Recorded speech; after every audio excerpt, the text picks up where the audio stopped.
Hello, Momet friends! Andang here for a leveling stream. This is actually a special leveling stream because today we are going to try to get my highest level character to cap in Lotro. The most Hopefully you're not at level 1. hopefully my highest level is not at 1. Yes, Yeah. please. After this many years, we hope. Um, So I do plan to go all the way to 105 in this stream. If it takes an obnoxious amount of time, then that might not be the case. But that is the goal, is to get to 105 by the end of this stream today. And of course, joining me I do have Pineleaf. So welcome, Pineleaf. Hello there.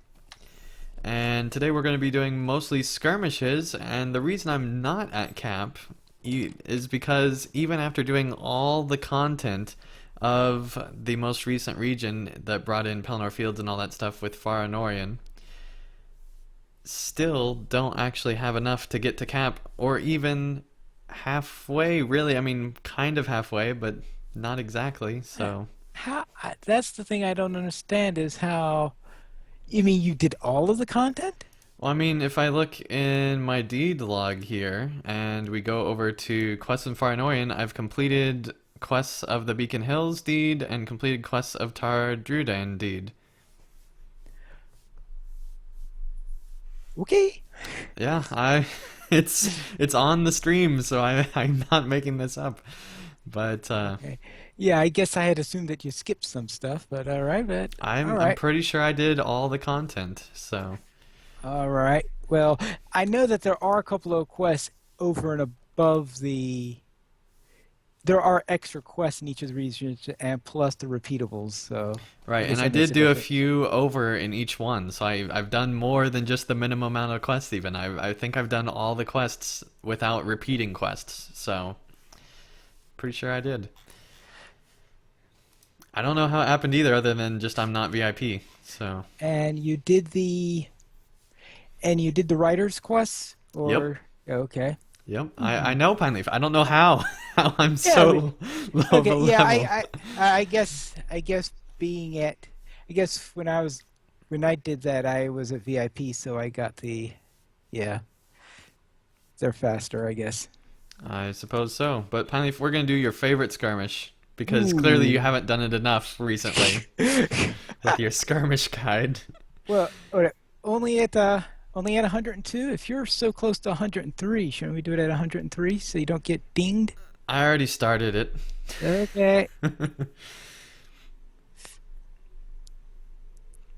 What was once an important And fortification of the enemy is let now held by a Galadriel small stop band talking of here. elves. The enemy seeks to reclaim their fortress, marching upon it in force. Fortunately, some of the Ballistine catapults there still function. And welcome Starman. It's Ramon GS and Nino to the chat. Also Mookie. Welcome Mookie to the chat. Nice to have you here as well. And funnily enough, Starman says prediction: Pineleaf will still lever faster as usual. All right, let's get things started. All right.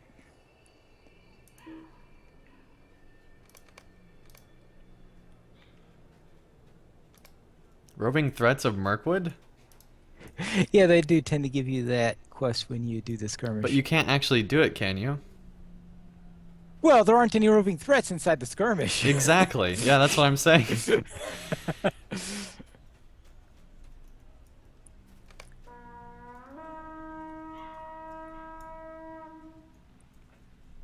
And yeah, feel free to send me a tell at Andang, A-N-D-A-N-G, if you're on Landerville server, and we can actually get you in game and added to the group so that you can skirmish with us.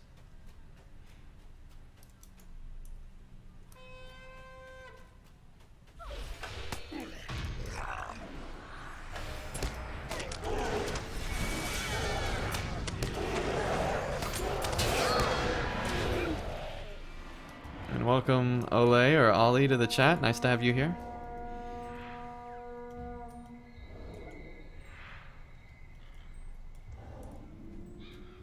Ooh, what one lieutenant do we get this time? Oh, a spider! Don't worry, Pineleaf. I'm totally helping you out right now. I'm busy watching the chat, so I haven't been the Watching best. the chat. Yeah. There's actually a lot of people here on Memorial Day.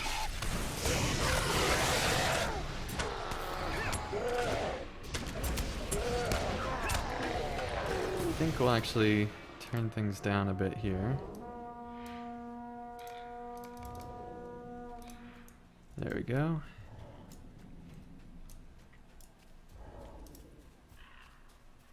And welcome Sam to the chat as well. And they ask, is Landerville a lore-based server? And the answer is it's not a roleplay server. I would say it is probably... It's only roleplay encouraged, so you don't have to roleplay. And I would say that Technically, there's... You don't even have to roleplay even on a roleplay server as long as you respect the naming rules and don't grief and stuff like that. Right, but on Landerville you don't even have to worry about naming policy or anything like that, so... And welcome JT to the chat. Nice to have you here as well.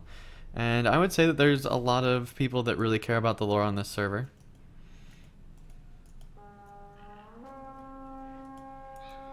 Alright, and Nino has a question for Pineleaf. Is DDO worth playing? I'm looking for a new MMO for my old PC. All right. Well, I find it worth playing, and that's my second most played MMO. Now, I guess the first question is, are you familiar with Dungeons and Dragons and the like? So, obviously, if you don't like Dungeons and Dragons in the first place, it might not be the best one for you.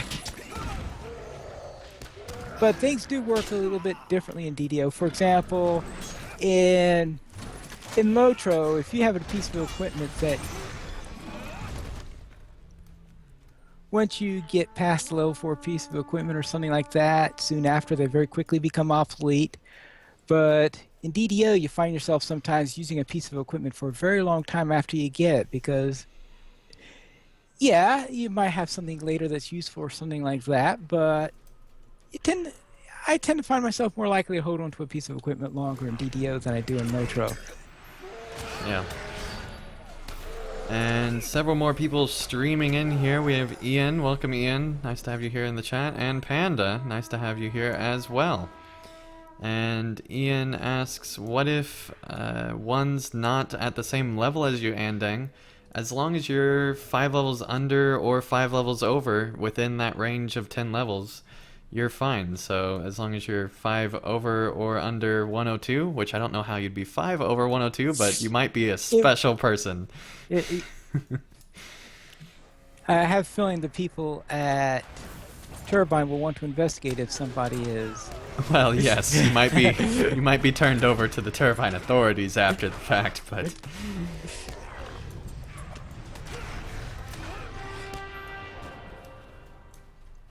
more roving threats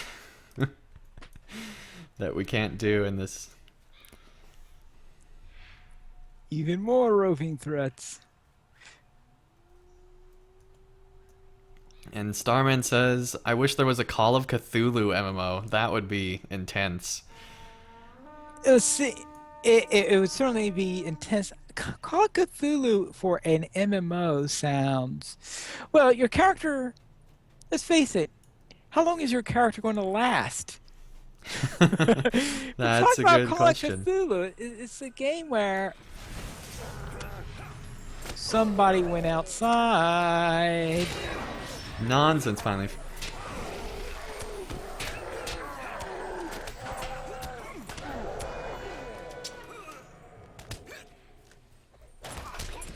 Alright, and welcome Gwaine to the chat. Nice to have you here. And also Gaming Dolphin, welcome to the chat. Man, we have so many people here.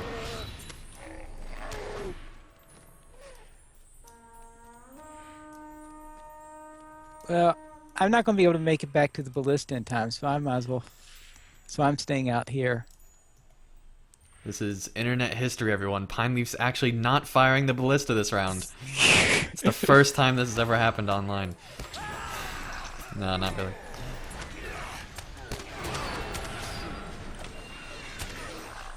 Alright, and Panda asks, what area are you in right now? We are actually in two areas because we're in a skirmish right now. The skirmish is taking place in Mirkwood. It's Protectors of Thanglehad skirmish. And our characters are in Gondor right now.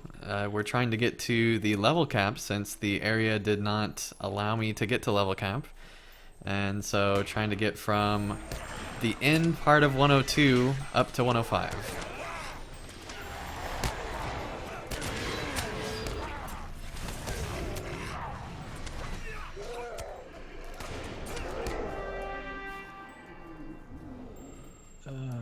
Oh, sorcerer. Yep, somehow they made it around.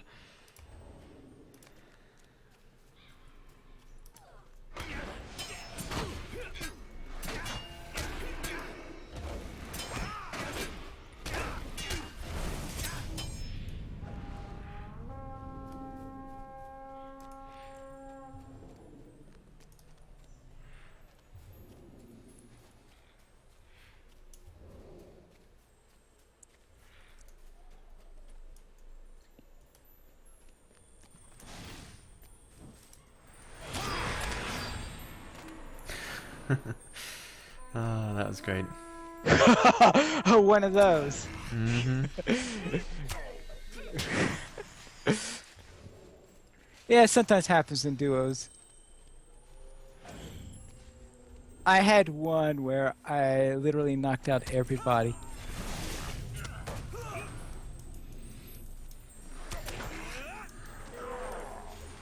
No, healer. Survive.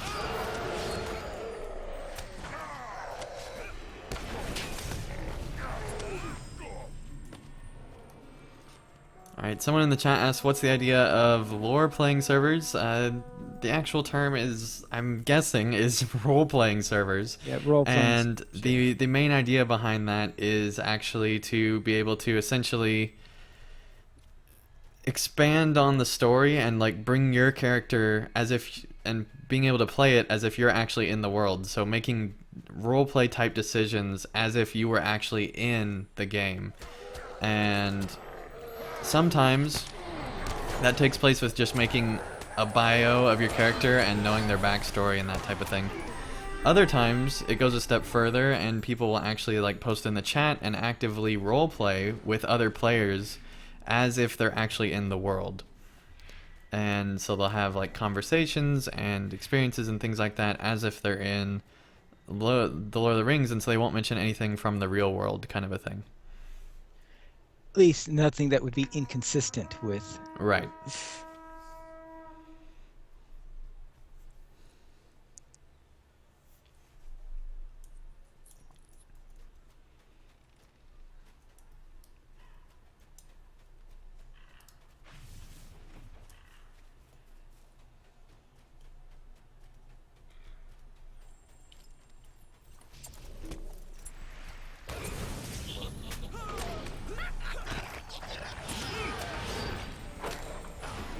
Alright, and Ian asks, if I may ask one of you, do you sometimes play Monster Play, and if yes, would you do gameplay for Ettenmoors? And I actually do plan to eventually go back to PvP streaming. I am first wanting to get this character up to cap, and also get through my epic story character all the way through before I do that. But I do plan to eventually return back to PvP streams. Right now, because it's so close to after the update, I'm kind of waiting for things to be a bit more balanced. That'll be in about 10 years. Maybe finally, maybe.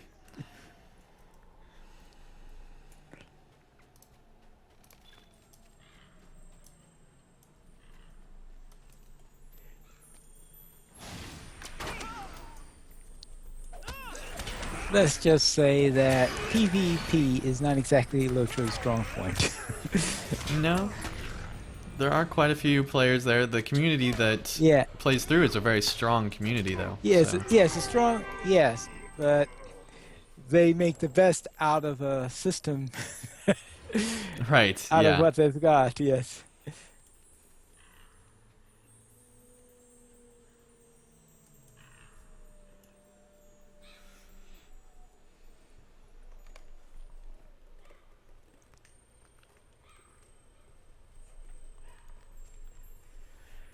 Okay, so see what we could do to these. Hopefully those doggies won't.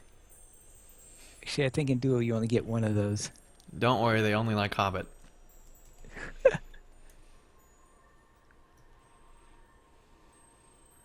Starman says, I thought the imbalance was what made it fun. Fair enough, yeah, sometimes.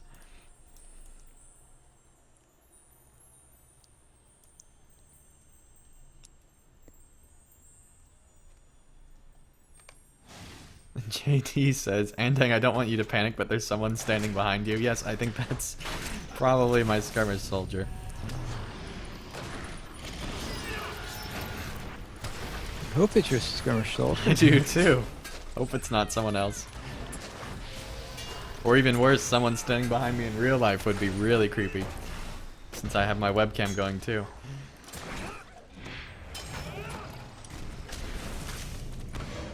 Maybe Sprydra is sneaking up behind you. Luckily, Sprydra is not home right now, so...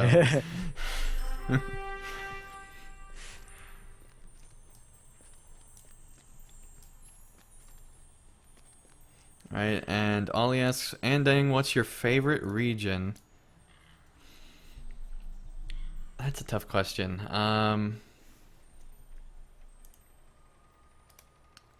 At one point, I would have said Wildermore, no question. Now, I'm not so certain. I don't know. Also, I really enjoyed going through the Shire. What about you, Pineleaf? What's your favorite area? We will do what we can with what we have. Yeah, that's always a... That is always a tough one. Let's see. I could certainly tell you it's not the Beacon Hills. Yeah. Alright, and welcome Regilt to the chat. Nice to have you here. And I only need 2,000 XP to level to 103 Pineleaf, so here's hoping that we can get that in the next skirmish. Okay. And let's see here. We'll go here. Actually, don't enter that. I'm gonna make it be 103. Okay. Ah, at a merry old inn, I see. Mm-hmm. Beneath an old gray hill, maybe. Do they brew a beer so brown that the man in the moon himself came down one night to drink his The fill? inhabitants of I Bree think have so, spent the Pineleaf. occupation holed up within the prancing pony. Angered at their uprising, the brigands have decided to burn them out.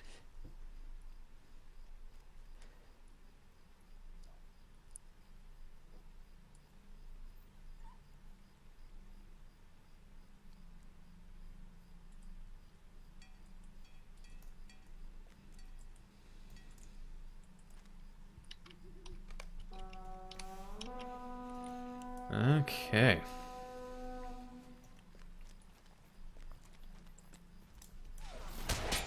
All right, who's going to be on? You can, because I'm not paying enough attention to do that. Okay, fine. Hey, there we go, 103. Yeah, you did say that would come quickly. All right. They're on the same side anyway.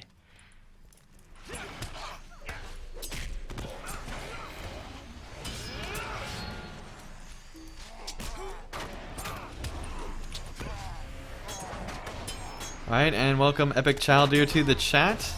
Nice to have you here as well.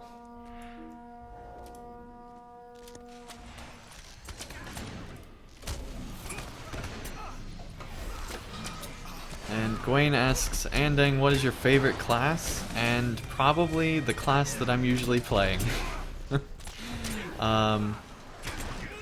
It rotates. For a while I was kind of getting tired of the champion, but recently I've started to really enjoy that again. I definitely enjoy the minstrel. I'd say that the minstrel is probably most consistently my favorite class, but it's also my newest class. So that probably has something to do with that.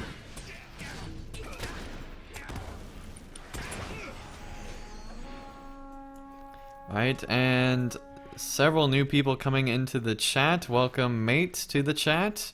And welcome 1352 to the chat. Nice to have you here.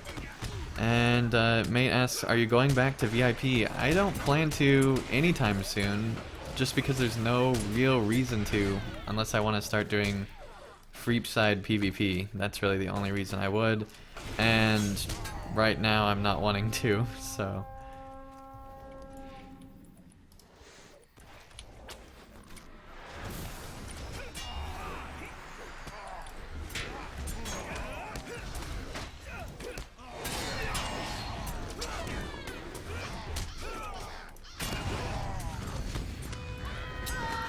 Making short work of this.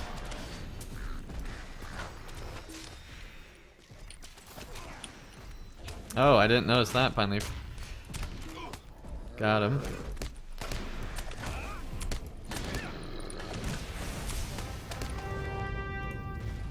There we go. First assault, no problem, almost. You wanted to make it more interesting by bringing in the bird. Well, of course, Pine Leaf.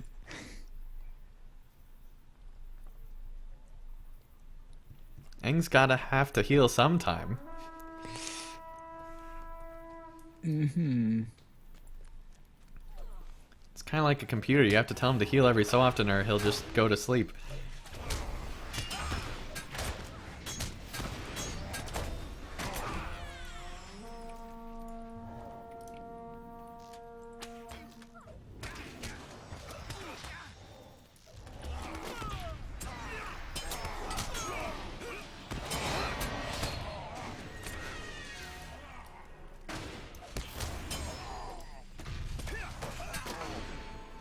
Alright, and welcome Poopsu to the chat.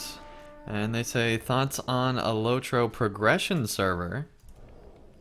I'm trying to remember what that would be. Would that be like a server stuck in time and gradually getting expansions over time? Well, that's not going to happen.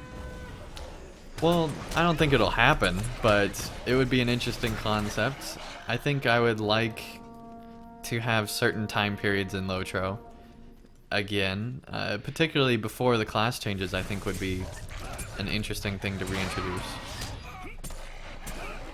If they had, you know, unlimited budget and things like that. Well, it'd be very difficult to bring it back, seeing because some of the old code might no longer be compatible with the current servers. And that's an issue for sure, because they are on new servers now, yeah. Alright, and welcome Freddy Gun to the chat as well. Nice to have you here.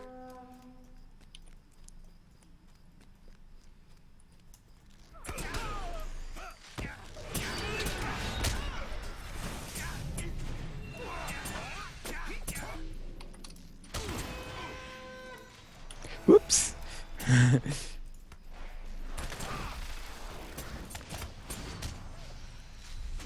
He was just trying to get Flax on fire.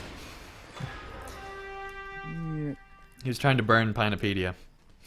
apparently so. Yep. Alright. Alright, there's a boss over here, yep. Of course, Pine Leaf's way ahead of me.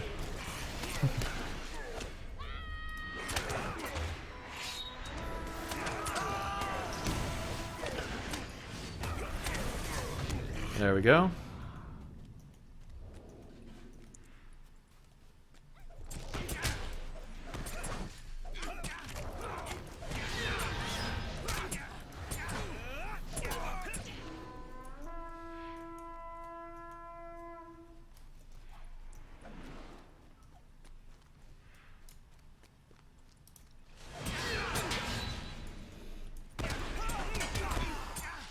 Here we go.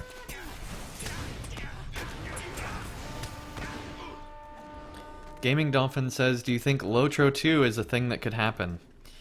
I think it's definitely a thing that could happen.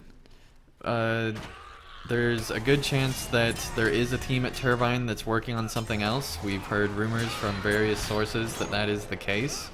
So who knows what they're working on. We've even heard rumors that it might even be Lotro related, what they're working on. Or, you know, not Lotro related, but Tolkien related. And it's possible. Look at Guild Wars 2. Look at EverQuest 2. There's a lot of MMO sequels that have been able to stay in conjunction with the core game.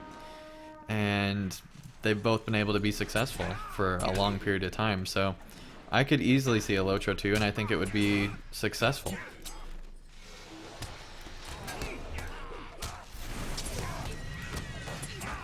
We can only hope that if there is such a thing, that they will take into account any lessons they learned from the first one. Right. Well, I mean, they upgraded to new servers, so I would assume that, you know, that would be a good opportunity to be able to learn how to do newer development.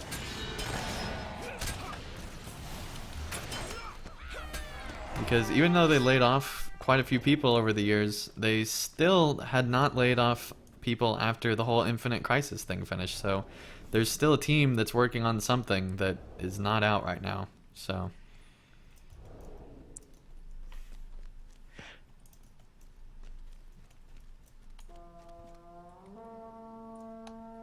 and Ian says unless they made it the prequel of The Hobbit, yeah, that could happen as well.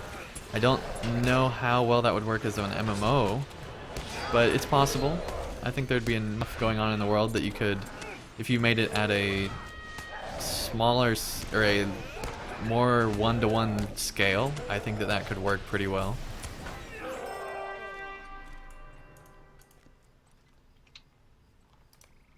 Alright.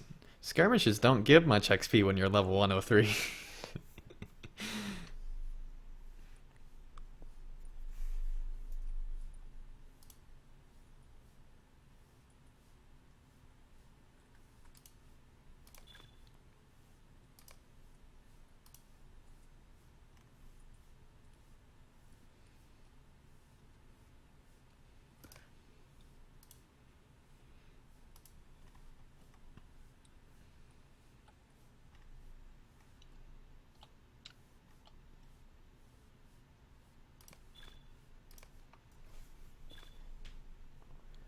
Ooh, time to keep the twins alive. Yep. Good luck at that. The forces of the enemy have marched up to the bank of the Bruinen and await the sign to attack. Dark clouds roll in as a great storm approaches. If the ford falls, Rivendell shall not be far behind it. The battle is nearly upon you.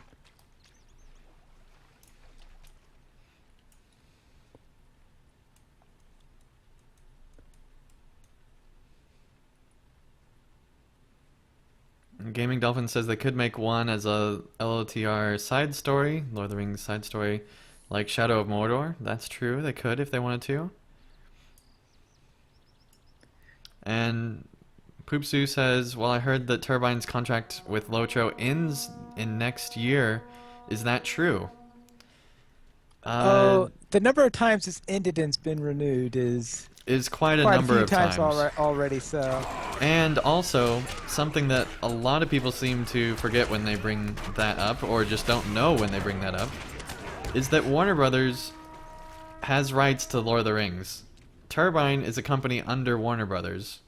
As long as Lotro continues to make Warner Brothers money, it will still be continued to be made. Almost certainly. There would need to be extreme circumstances for that not to be the case. So as long as Lotro's making money, I doubt it will be ending anytime soon unless they decided to make a sequel that replaced Lotro. In which case, that could mean that they'd either stop development or something like that. But I don't see that happening anytime soon. I mean, they got to go up to at least the Scouring of the Shire. Which could be 2017.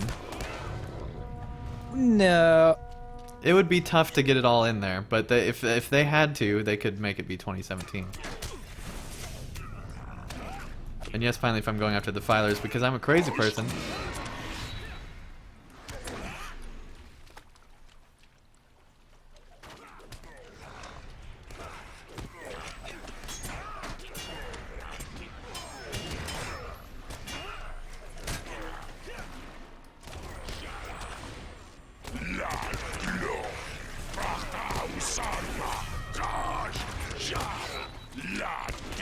Alright, and Freddy Gun says, how is school going, Andang? It's actually going pretty good. I had my best semester this last semester, as far as GPA goes, so that was really cool. A lot of hard work on that, but got it done. That was also part of the reason why there was quite a bit less content in the last couple months, is because I had been really trying to get as good of a GPA as possible. So Okay, so how many years have you finished?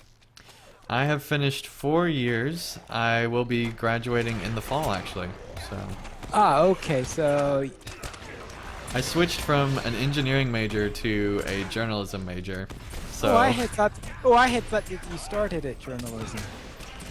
nope, I was engineering first because I actually in high school did 4 years of pre-engineering at a Votech type thing. Oh yeah, I'm familiar with Votech. I spent 3 years of Votech for architecture in high school, and not that I did a single course in architecture after I got to college, but that's besides the point. Yeah, I decided that I didn't want to be doing calculus all day, and so decided I'd get out of engineering. I knew it was gonna take that. I eventually got burnt out on it, and also college calculus is not as fun as taking calculus in high school. So that was also a factor, and Yeah. also, I started writing for CSTM, and then Lotro Players started, and so decided to just switch because I started getting a lot more interested in writing. So Yeah, I don't recall too much trouble with calculus. It's when they started getting to linear linear equations and differential equations that my head started spinning. Yes. right. Well, I mean, I aced my calculus classes, but it is not something that I wanted to be doing for the Yeah. rest of my life. Well, there is that.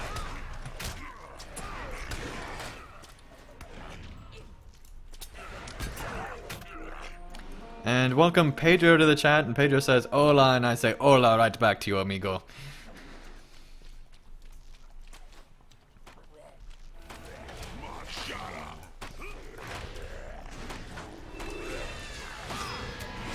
I guess Pedro's from Peru. Thank you so much, Pedro, for watching the stream. Nice to have you here.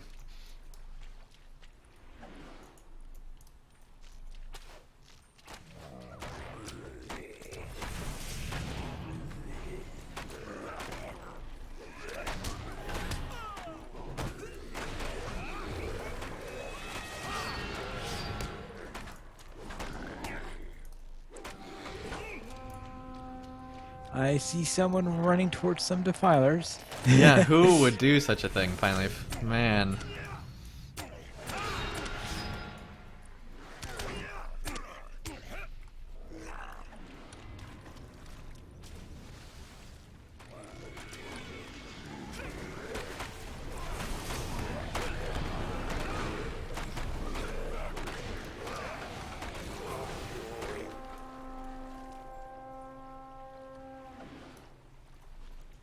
Alright, and Gwen asks, Andang Pineleaf, where do you get sources for the newer Lotro news? Is it just the website? Well, I do write news for LotroPlayers.com. I'm the head of that website. And mainly get news from the forums. We basically take forum news and put it in a nice and easy readable manner that's consolidated so that people don't have to spend a ton of time on the forums looking through stuff. They can just come to our site and see the big news points and be able to move on their way after. So that's probably one of Lotro's biggest problems, and not as much with the new team, but particularly with the older team, was just communication in general. And that's part of the reason why our site had become so popular, was because Turbine doesn't do the best job communicating in a lot of open areas. It's mostly limited to the forums. So, and really long streams, which we also try to condense as well.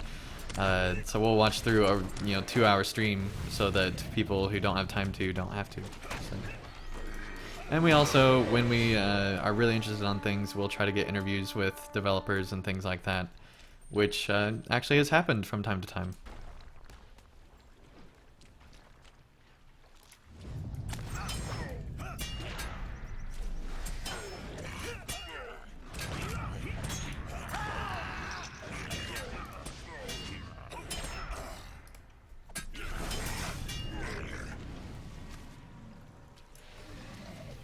I think somebody went out. Nonsense, finally.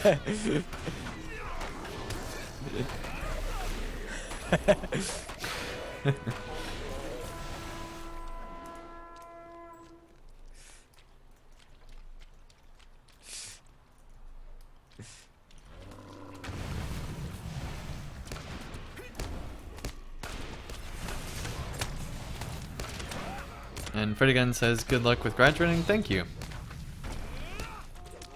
So how many credits you got left?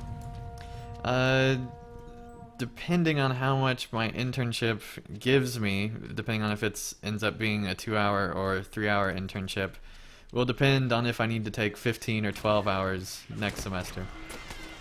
Ah.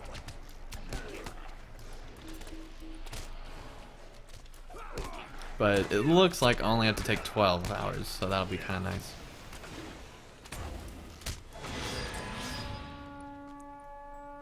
Never knew you got college credit for an internship. Yep, yeah. Is that you only can- in certain majors? It depends on what you're doing at the internship and how cooperative they are and things like that, and what major you are as well. Ah, I guess that makes sense.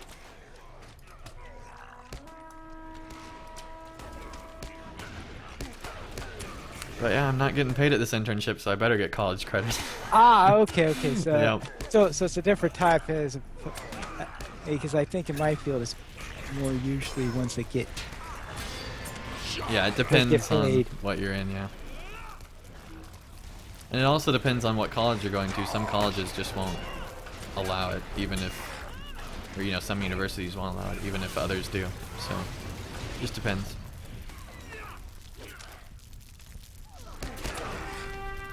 Alright, and welcome Alex to the chat. Nice to have you here. And Alex says, any clue when they might be opening up server transfers again for free? Do you think they are done? If you have a character on a closing server, you should be able to transfer for free till the end of time. If you're wanting to transfer in between servers, I think that they're done on free transfers as far as I know. And you will have to pay, I believe.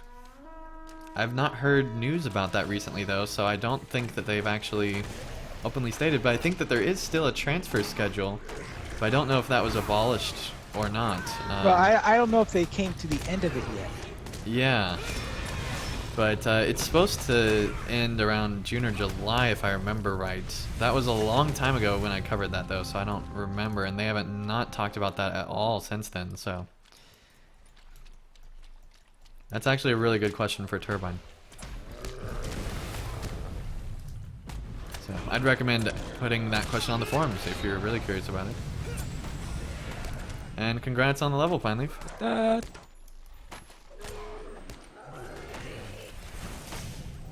Alright, and Starman says the free transfers are still going until June. So there you go. So, Starman know what the current servers are that are eligible? They might be able to find that out. I don't know. I'm not going to put that pressure on them, but who knows? I think if you knew one piece of information, might know the rest of Yep, it. you're right, Pineleaf. Yeah. It's been known to happen on occasion. Just on occasion, yeah.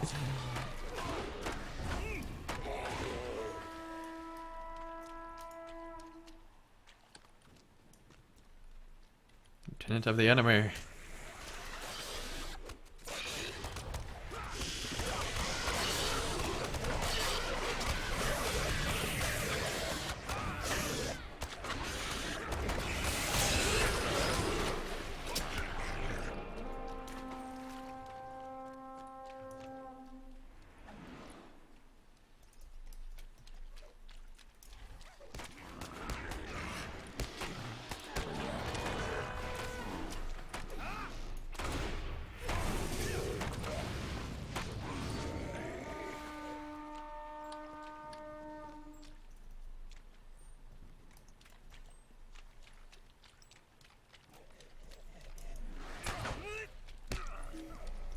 Oh, a flesh gorger! You see these things too often.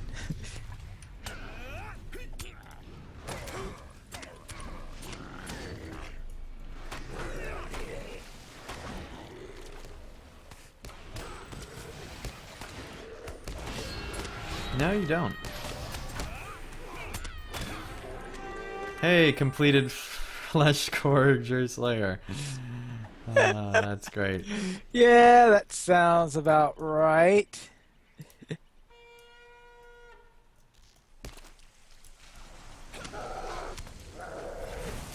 Alright, you work on the boss. I will try to keep this.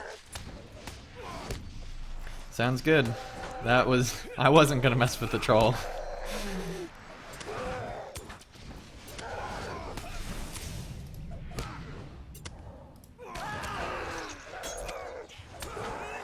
Boss is dead.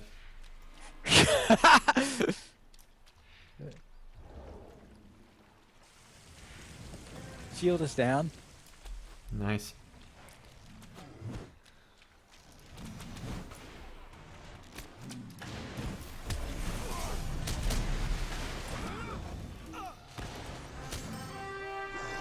Alright. There we go. Now let me go and find the corpse. Way down here!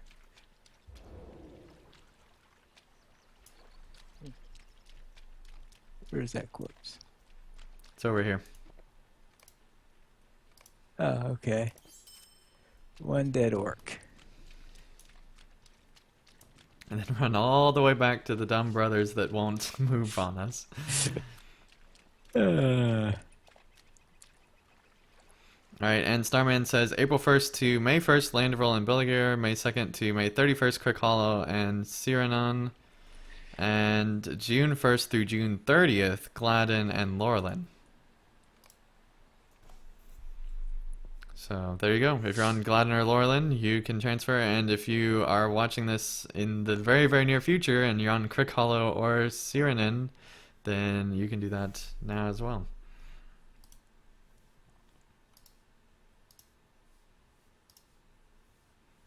I think we'll skip over Gondaman since we've done that one enough, I think.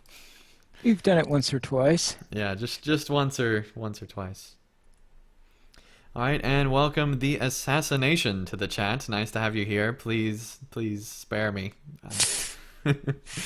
Not long ago, a great battle You can was take your pick fought on the Pineleaf, peak but of please. Weatherhead between Gandalf the Grey and the Nine. Evil has been drawn to Amonsul, where the Ranger Candaith seeks to hold the hill for the Rangers And of the yes, North. the new level How can I cap be of is service? 105, which is what we're trying to get to.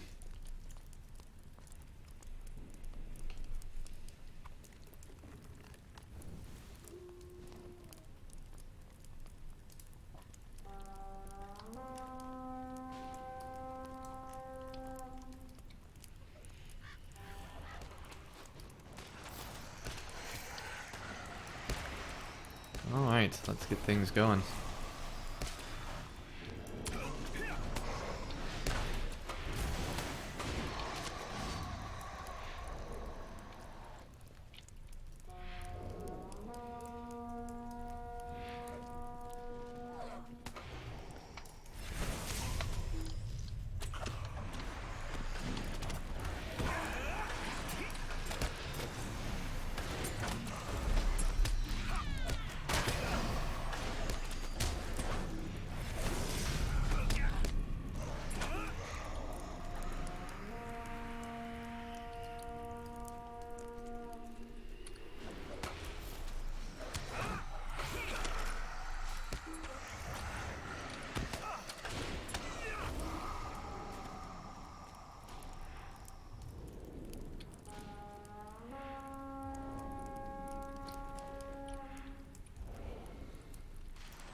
Finally, just in case you're wondering, I would never go, way outside of the ring of fire to kill a boss. Yeah, I can see that. Would just absolutely never, ever do it. Yes, because that would be irresponsible skirmishing. It would, yes. Yeah, yeah. Oh, I was going to wear my Skirmish Responsibly shirt today. Oh, well. I really was. I can still go get it, though. Once the skirmish is over, I'm going to get it. I might change shirts, even. We'll see.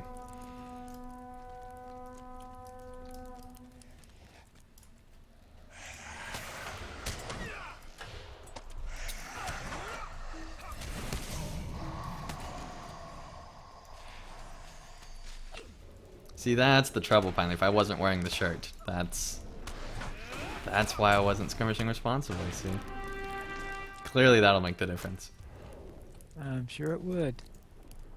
For a normal person.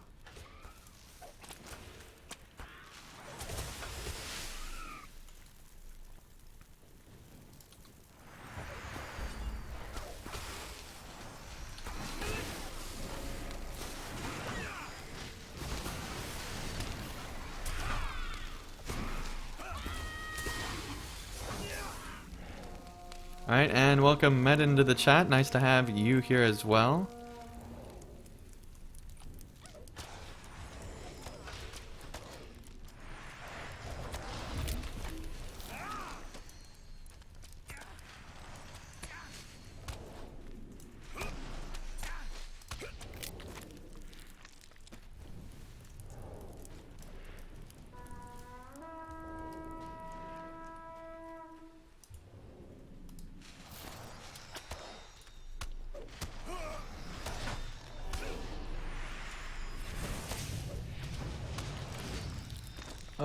Oh, Keggy.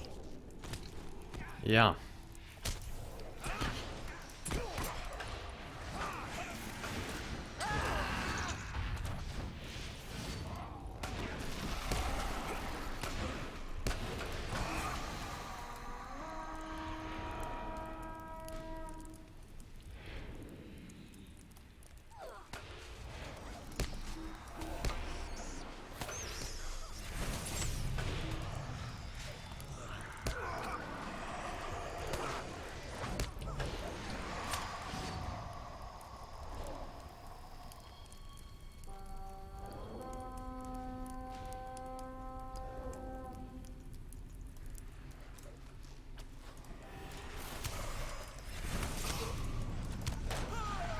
Hey, Pineleaf, what's the command to get back stuff that you lost?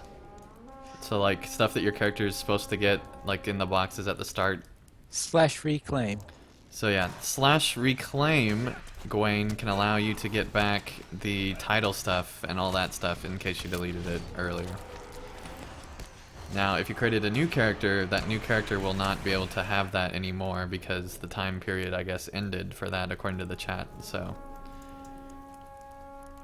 For, you said the title stuff? For when the servers closed and they gave out all the server title stuff. Apparently that was just for a limited time and not for new characters. Well, I guess that sounds logical, seeing how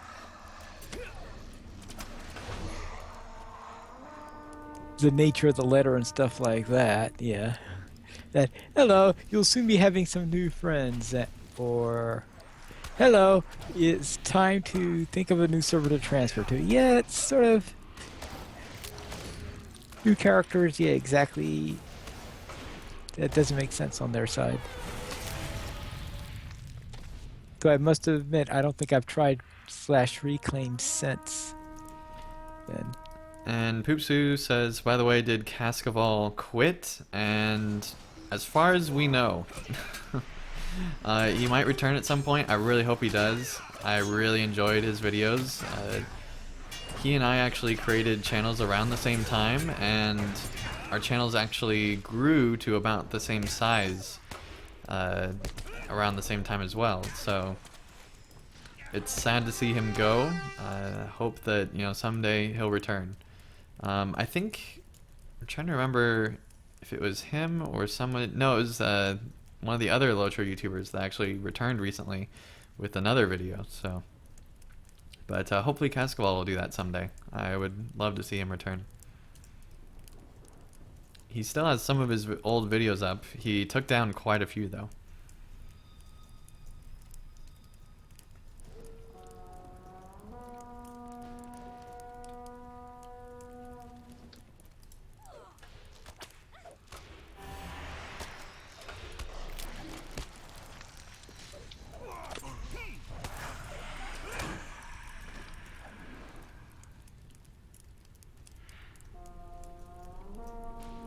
And then Mookie says, ah, Pine Leaf Logic. Yeah, that was for the slash reclaim. Yep.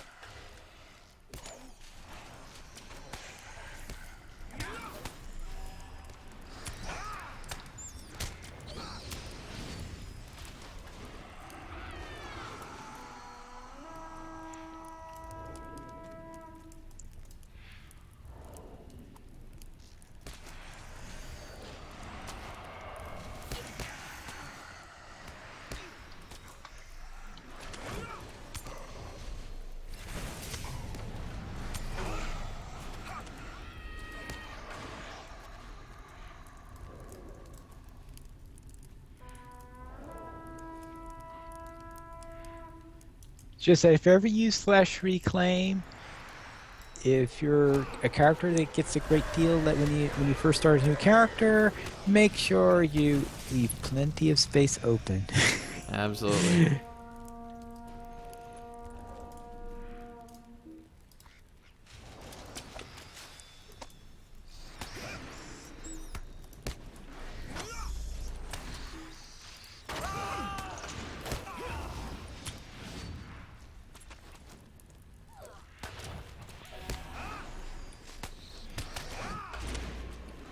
Well, at this rate, I might have to get one of those XP boosts, I think.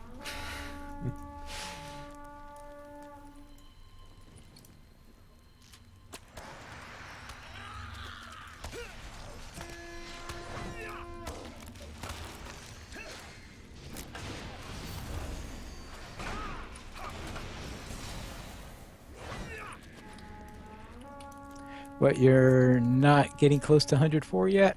Oh no, not even halfway, Pine Leaf.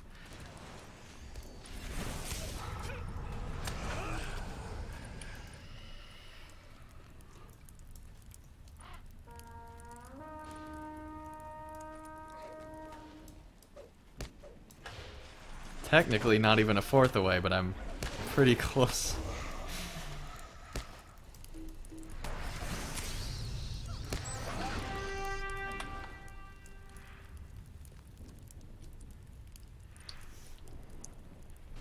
Oh, that's good timing. We can now get this lit before our friend the Carghoul arrives. And yeah, chat room mentions that reclaim is only if you accidentally deleted something. That's definitely true.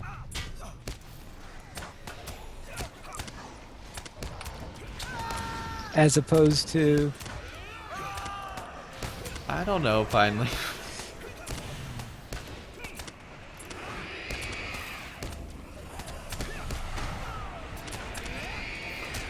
Because anything that can be potentially abused isn't eligible for slash reclaim. That's true, I forgot about that. That guy actually does quite a bit of DPS.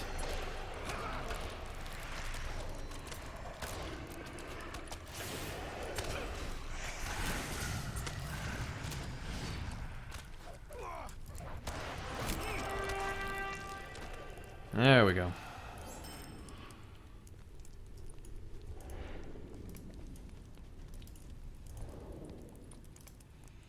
Okay, travel now.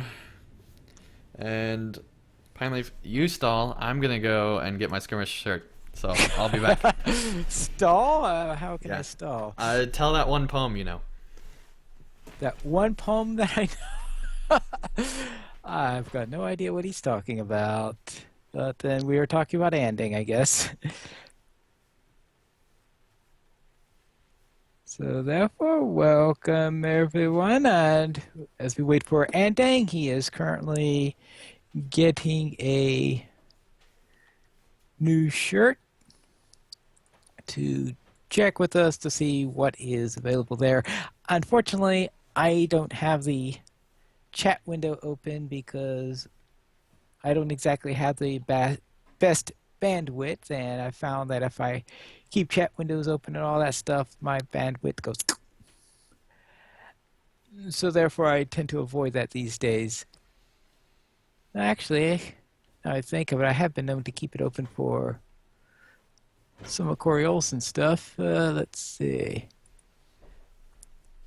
Maybe he should have queued up a question to have me answer while he was away. That would have been useful. But all right, let me see if I can find this. The YouTube station. See if I can find that chat room. A question for Pineleaf. I recently bought the Warden class, and I was wondering, what role do you mostly play with that class?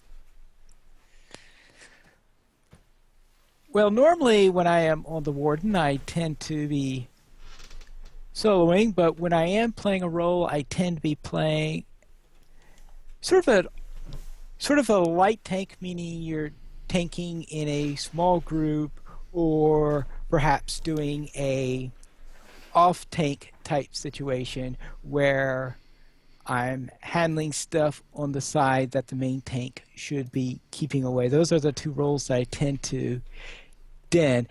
I know that some people talk about the AoE DPS and the like. I tend to find I'm too squishy when I'm in DPS stance, so therefore I tend to be in tanking stance, so I'm not going to be getting the optimal AoE damage that you could get, because I'm sure I'd get a lot better damage if I was in red line instead of in blue line. And I guess from the comment that Ending's back. Yes, Pineleaf, I am indeed back. And you, of course, can get the Skirmish Responsibly shirt over at andeng.spreadshirt.com. There's a link in the description, and that helps support the Players Alliance, so lotraplayers.com and stuff like that. So,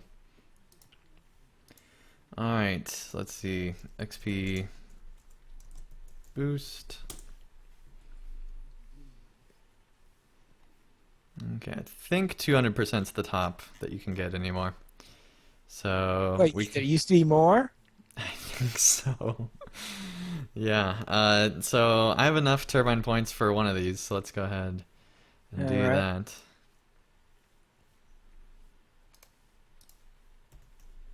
And if I need more, then we're in trouble.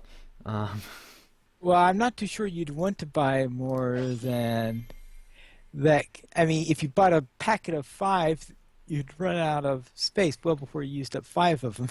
Well, right. I wouldn't buy a 5-pack, but I might need 2. I don't know. We'll see. All right. Okay, let's go ahead and go on to the next one that's not Mirkwood or Moria related, because I don't like doing those until I have to. So let's go ahead and go on to Attack at Dawn. Ooh, Attack at Dawn. What kind of order are you choosing for these? Well, I picked Thengelhad because I knew that that would be the one that would irritate you the most, since you've done it so many times.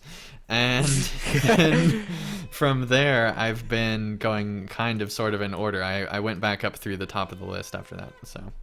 Ah, okay. So you're upset that I wasn't annoyed? Well, no, I'm fine with you not being annoyed. It's your favorite skirmish. I was just thinking that that might be the case. So I'm going to go and pull things randomly and hope that we all don't die.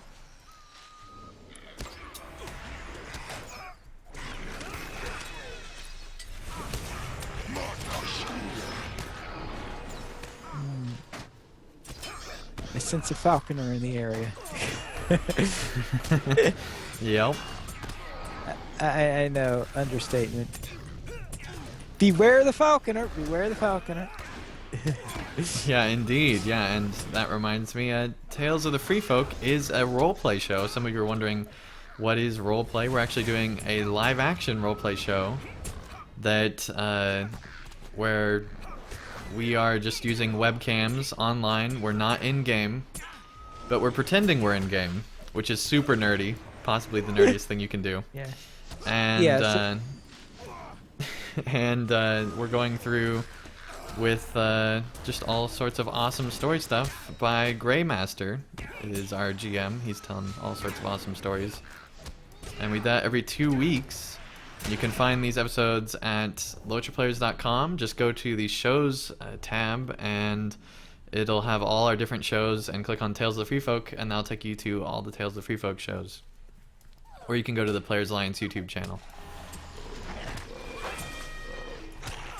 Yes.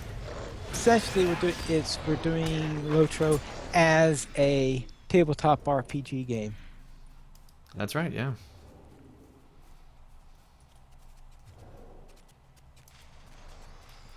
What did I pull? Well, that was you. Okay. I'll just take this side.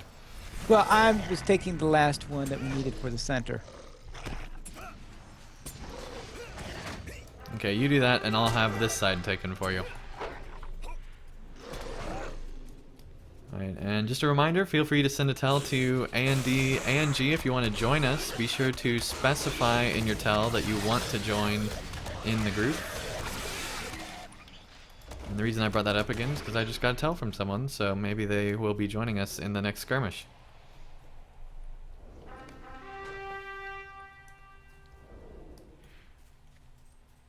And someone earlier asked for the requirement, and since there's new people in the chat, I'll go ahead and mention that again. Basically, 5 levels under or over my current level, so that you can, still be of use. And obviously, you're not going to be able to go 5 levels over, so no worries on being at cap or anything like that. Feel free to join us if you are, so that we can level even faster. And even if you're 5 levels under, we'll still be leveling faster because we'll be doing more content in a better speed. So we'll see, because it's tough to do 6s faster than you do duos. true.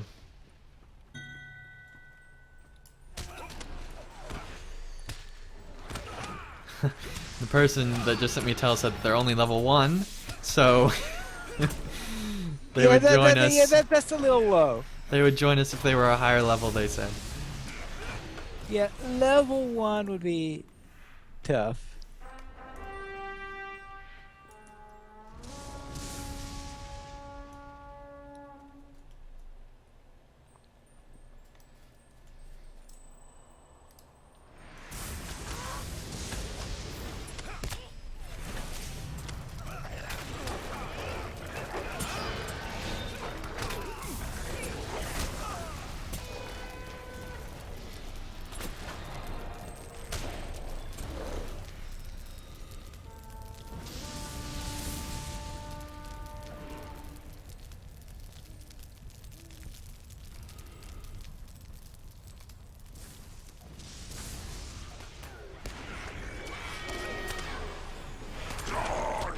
Alright, Ian asks, what if you're level 60?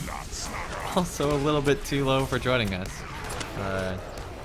Just because, we want it to be fun for you as well. After I get to cap, if we still have time, I might do some skirmishes with people that are lower level. We'll see. Probably not though, because it's probably going to be a really long stream to begin with. But maybe I'll do that sometime in the future. We'll have to see.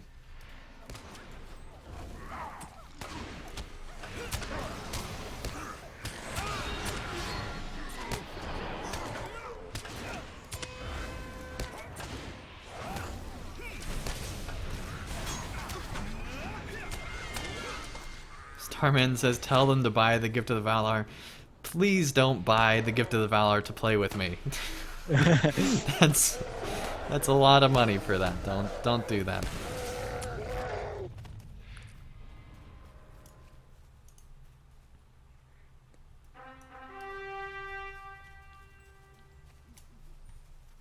Wait till he does a leveling stream for one of his lower level characters. That's right, because I am going to be returning to my Bjorning leveling at some point, hopefully over the course of the summer. So that will be after I start PvP up again and things like that. So hopefully that will happen. And I'm also going to have to level my Lore Master and Bingo Boffin characters again at some point. So be on the lookout for those as well. Although hopefully with the way the number of level 100 epic story quests. Hopefully, I won't have to do too much leveling on my lore master.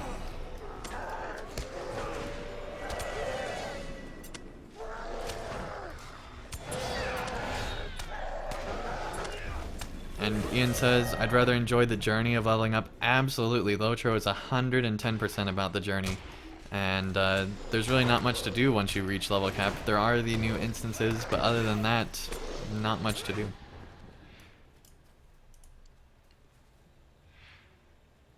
Alright, and Gaming Dolphin asks, what level is your Bjorning? I think it's in the 40s. It might be in the upper 30s. It's somewhere around there. So it is a lower level character.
And Starman says, Turbine and the Lotro developers would love for you to do it. I actually am not so sure, because I think that they actually make more money by not having people buy Gift of the Valar. It's just for people who really want it, kind of a thing, and it's a way for Lotro to make money that way, especially on alts and things like that. But on first-time playthroughs, I think it actually costs them more than it makes them, even though it is so expensive.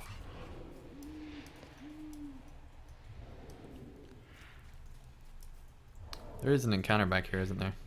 Yeah, I guess when I saw you head towards the boss tent, I thought you decided to skip it. Well, it is quite a ways back down there. Right, that's why I thought you wanted to skip it. Yeah, let's just go to the boss tent.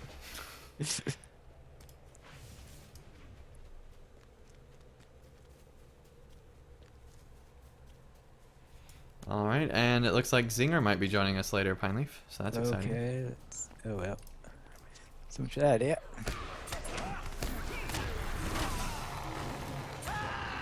Once again, you can handle the distractions.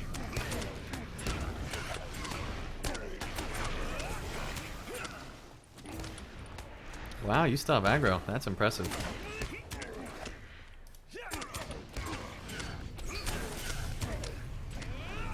Well, yeah, no, oh. Yeah, unfortunately, I don't have a chance.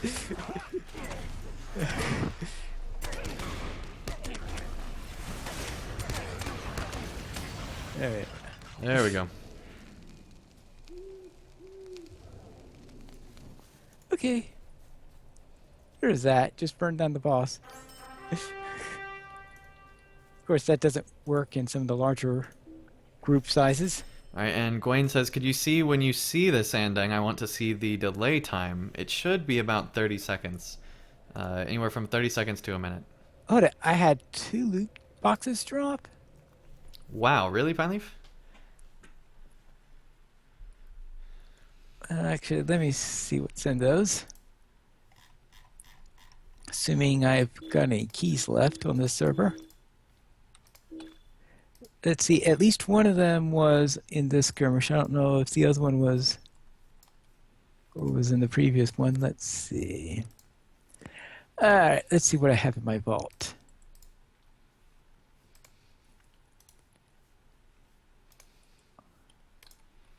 Alright, let's see where that Okay. was. Okay, I've got a couple of... Alright, first I'll try that one. And that is a... What? A tome of extraordinary... Experience? Yeah. And a scroll of tracking. Okay. Oh. Okay. Well, okay. I probably shouldn't have opened that.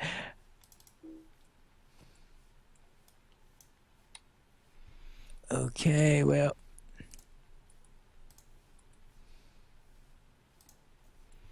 Alright, gonna skip Nerzgashu because I don't like doing it in 3 mans. So, Let's see. So that gave me a universal toolkit. Yeah, right. Mark acquisition bonus. Okay. Storm of Methadris. All right.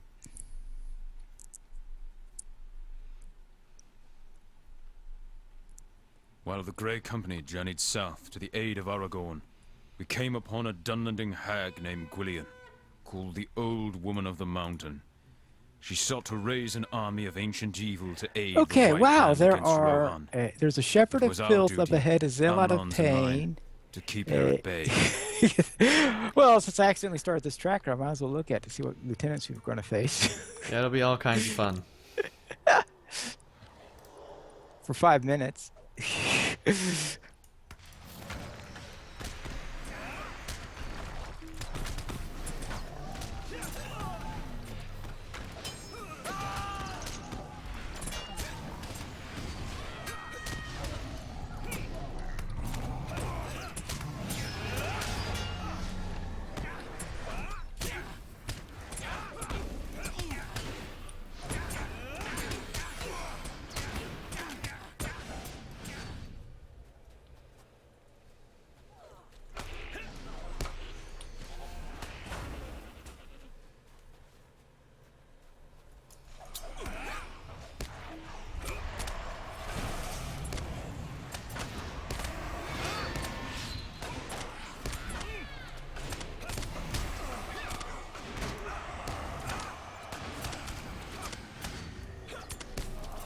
There we go. That's one way to deal with the Shepherd of Filth.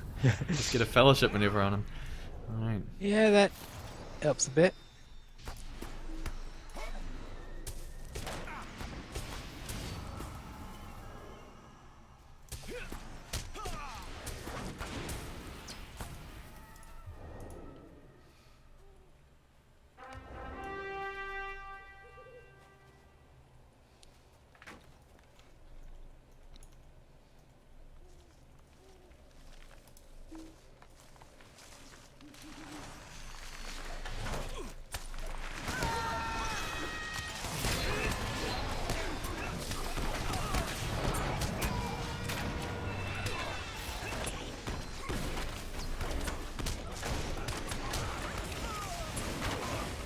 This is a kill pit if I've ever seen one. Pretty sure you have to dig a hole just to be able to climb over all these guys. Well, there is that.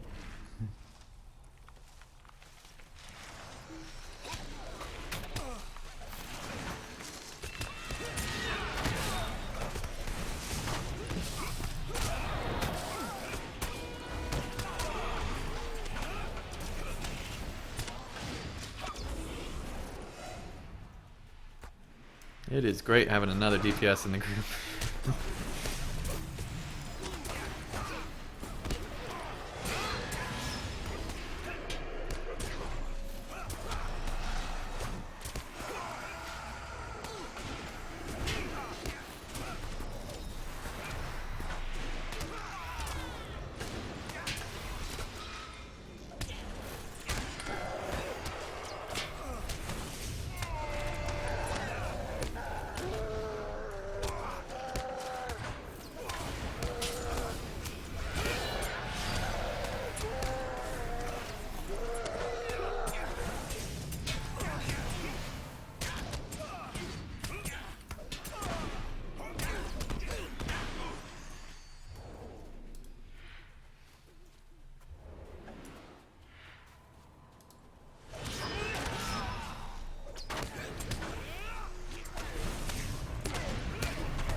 Are there normally two right on top of each other like that? I don't think I've seen it happen on occasion, Okay. especially in places where you have a thick spawn rate. Yeah. And when it happens, they tend to interfere with each other's movement, so they move around very slowly. Great. That's something that you can sometimes see in Thungelhod, where you have two spawn on top of each other, and they take really a long time in order to reach the location and lag behind everybody else.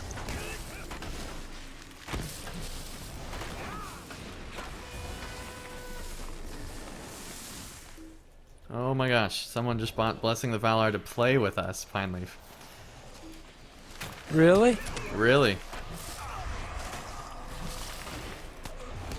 Well, that probably isn't a good idea, considering that Ghost of the Valor is only up to 95, right?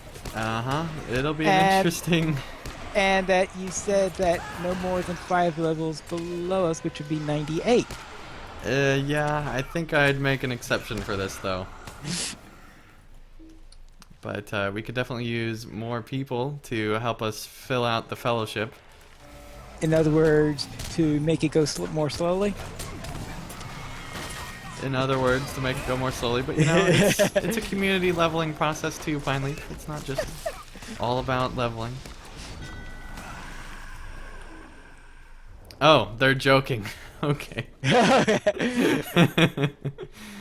I hope Oh, so. Yeah, because I was thinking, wow, that's crazy. I would not.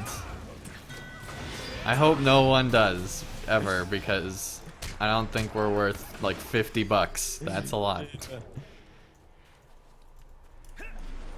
Especially since even if you did do it, then you would have to do the skirmish tutorial and all that Oh stuff. yeah. There would still be time requirements. Yeah. And at this rate, soon we'll only have the ones that are unlocked through doing the epic storyline. Right. Yeah. Although we can make an exception if people want to join and haven't done the epic. I'm fine with doing some of the similar ones.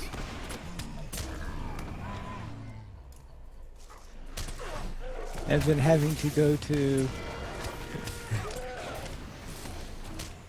get to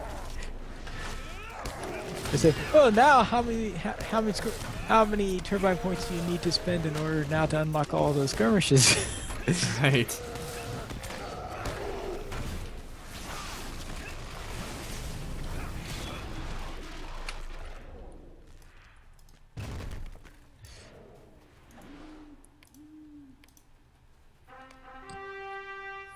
He said, "Sorry for lying, Lil. I just wanted to see your reaction."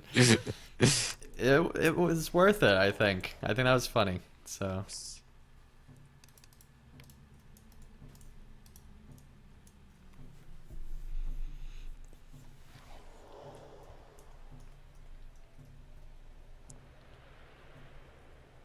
Waiting for a dragon.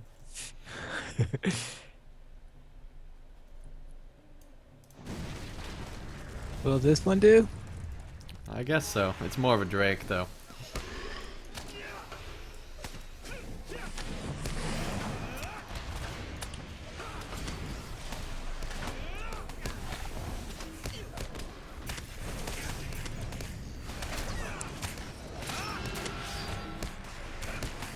Yesterday, when we were doing this, when I was in a group doing the raid version of this, and trying to say, okay, how do we divvy up the drakes?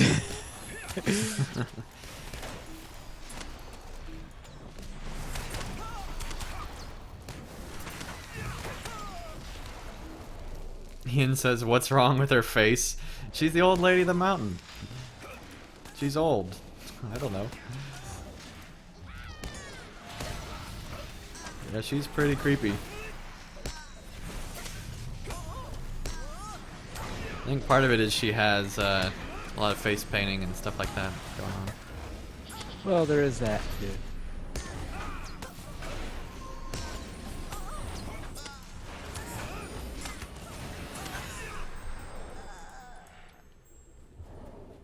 Yeah, a little bit of face painting there. Yeah.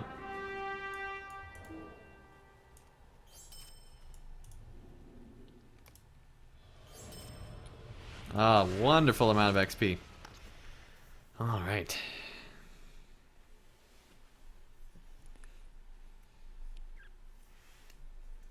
Yeah, I have a feeling we're going to be doing that one a couple more times, but I don't want to do it too much, but we might alternate between Storm and the rest of them.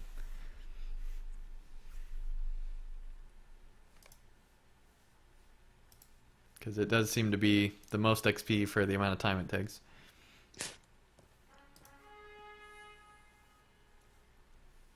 So let's see, next up that's not a Mirkwood Skirmish is, of course, Icy Crevasse. So I'm glad Zinger leveled to 101. Yeah. Okay. How close are you to 103, Pineleaf? Let's see. About. Okay. Where am I right at? Okay. There we go. About 2/3, I guess. Okay, yeah, that's about where I am to the 104, so that makes sense since you leveled not too long after I did.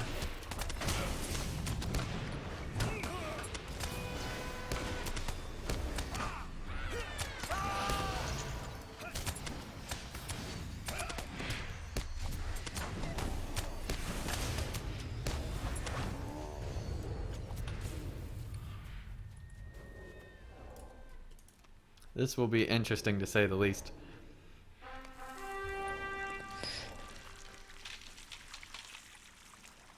And you run right into the canyon.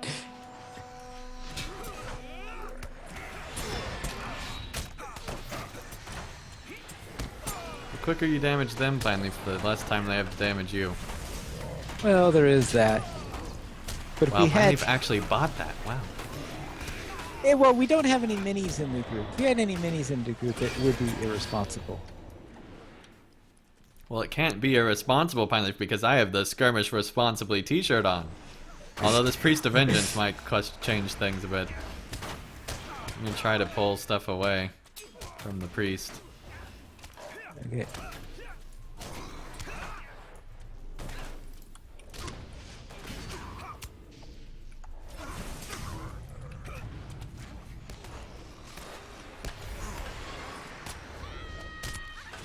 Is the Priest dead? Yeah, he's gone. Cool.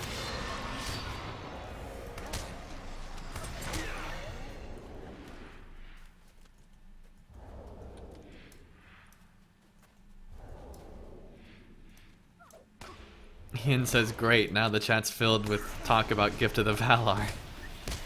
You did this, Andang.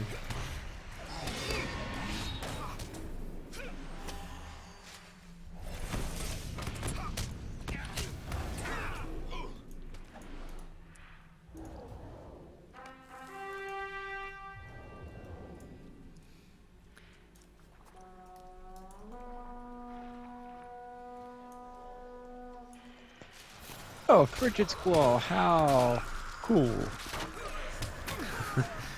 Yep.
If you can, don't fight the brother that's over there.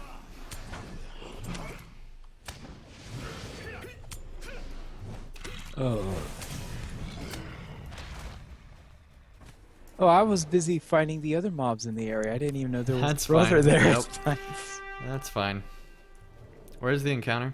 Oh, down this way. Actually, there are two down that way. I guess we'll take care of the mammoth first. Of course. Oh, great. Frigid Squalls finally... I guess they're wind spirits, not entirely Frigid Squalls. Okay, Oh, and Brothers of Destruction.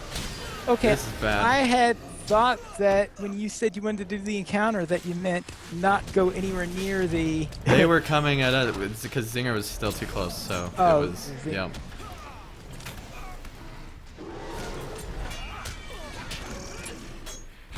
Okay, now with that done. Okay, I'll assume that's the brother you want.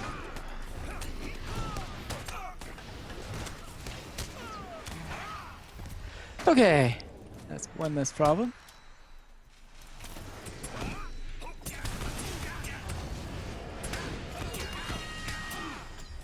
Okay, now let's take care of that beast.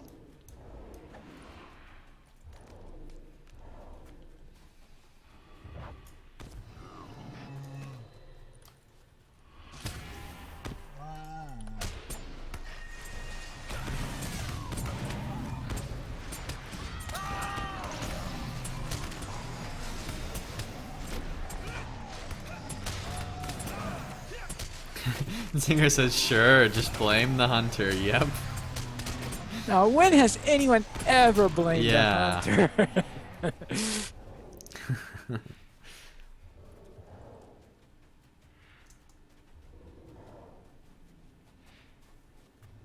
Love those speed buffs, though.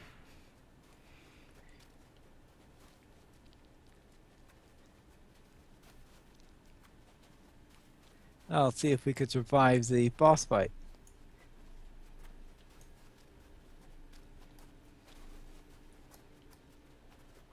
I think I'll have a little something to eat.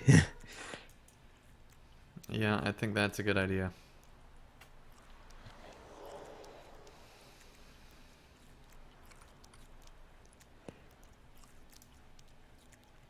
Yeah, that might help a little bit. Use that, use that. Okay, I think we should be good now.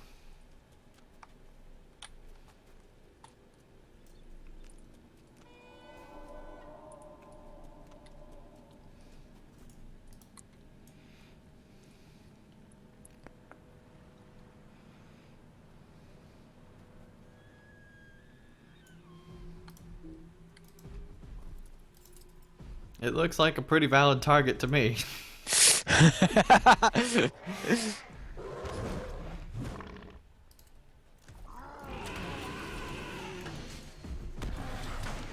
Come back this way, buddy. There you go.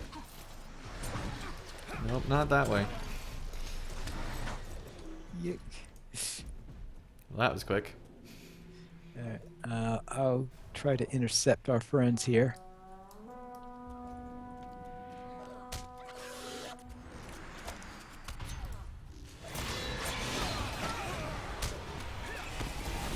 Green stuff. Yeah. Hard to see anything here. Yeah, I know. Who grabbed the rest of the stuff?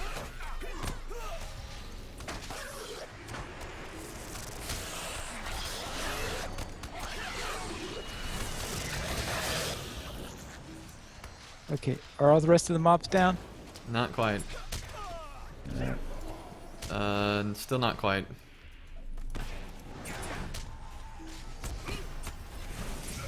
Okay, there they are. Pull the boss back. Yeah. Try to wind our way down this way.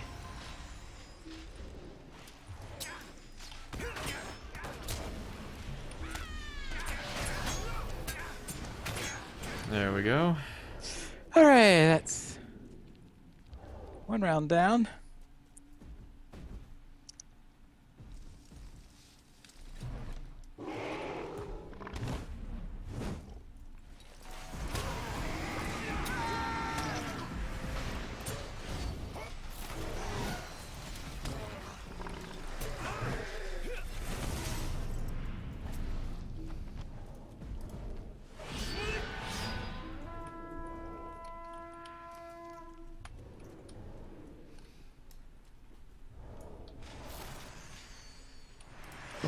I'm looking the wrong way.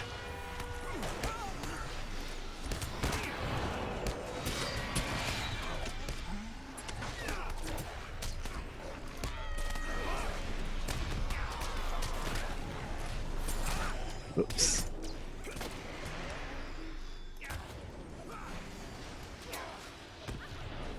Ah! We're trying to get the zealot out of the way here. Not successful.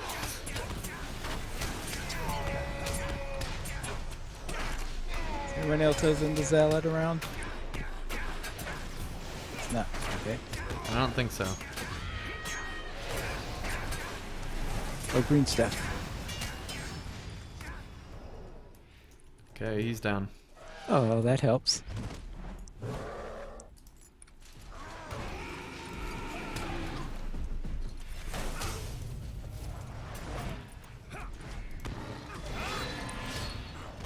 Well, that was the most painless run through of this skirmish I've ever had. I feel like that we missed like a wave or something. That was crazy.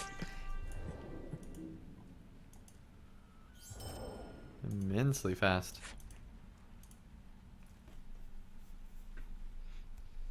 Maybe we should do that one more often.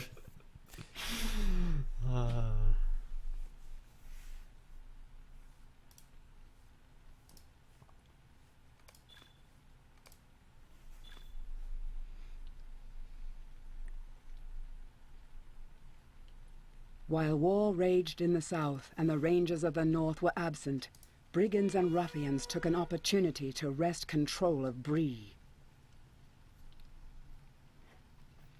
Alright, and Gawain says, how do you get the quick slot moves to go out sideways if you don't want, if you know what I mean. I like the look at the morale potion and things like that to the right of the stick out. If you go into control backslash, Yeah, then you can actually turn around with these little turn logos, and you can turn which way your quick slot goes. I'm not gonna do that because I don't want to mess up my UI, because I worked when I got the webcam for a long time on it just to get it to look like this, so I don't want to mess it up anymore. So, but you can do stuff like that and it'll take care of it.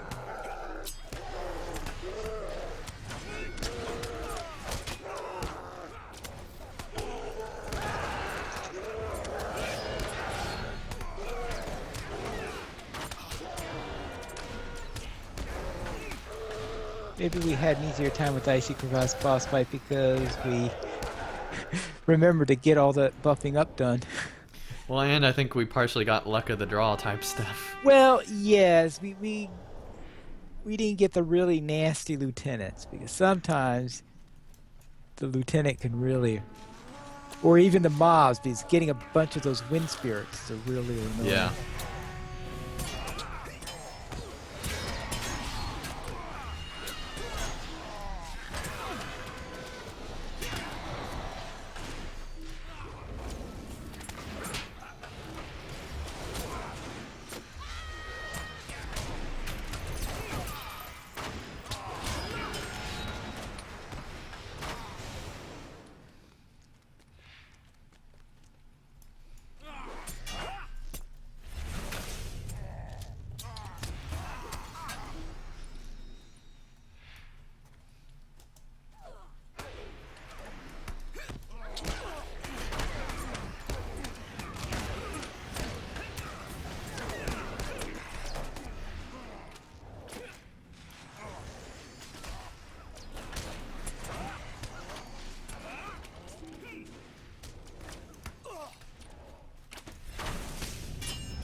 Yeah, they got him down here.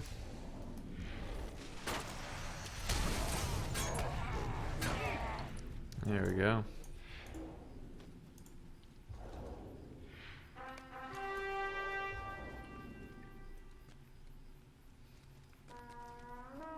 Where's that encounter? It's back up this way, right?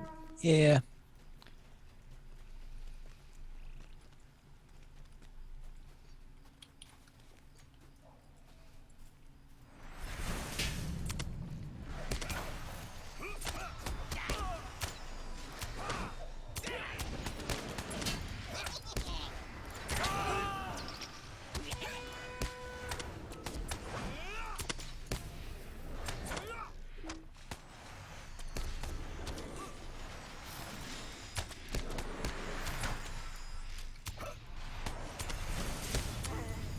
Alright, and Ian says, hey Andeng, have you ever had a person on your server being a huge fan of yours and every time you log in they followed you around? Yes.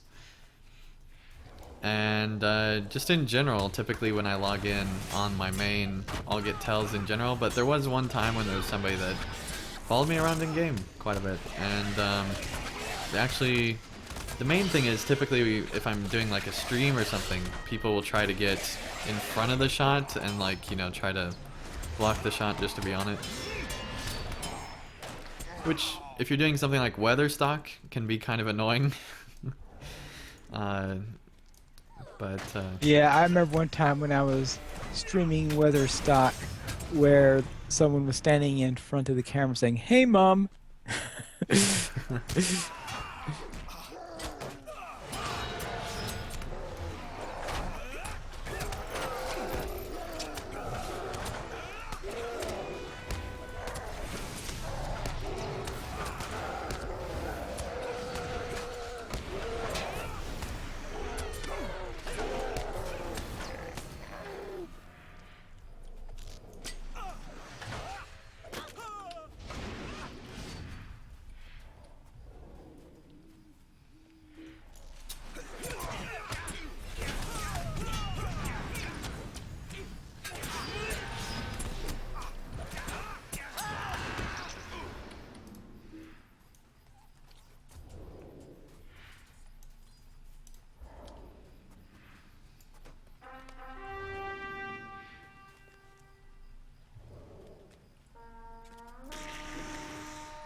And yes, chat room, it is a bit obnoxious, but you know, sometimes that happens and it's fine.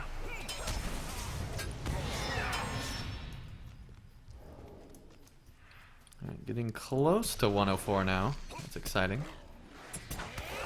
Let's see how much longer this has. 20 minutes. Okay.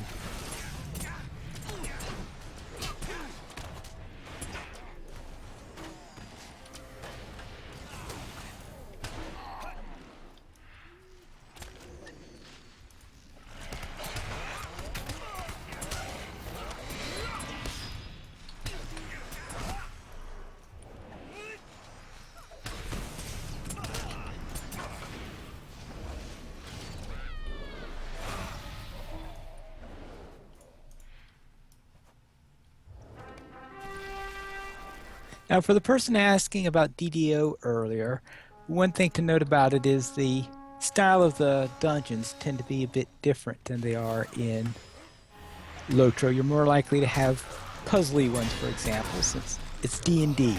Yeah, you often have traps all over the place, which is something you won't find in Lotro. And the character control is much closer to something like Skyrim than it is Lotro. Right.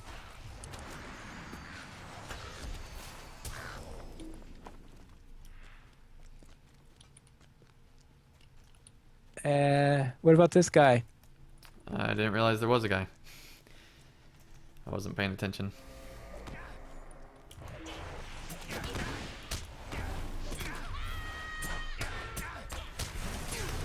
Tom Grey Thistle.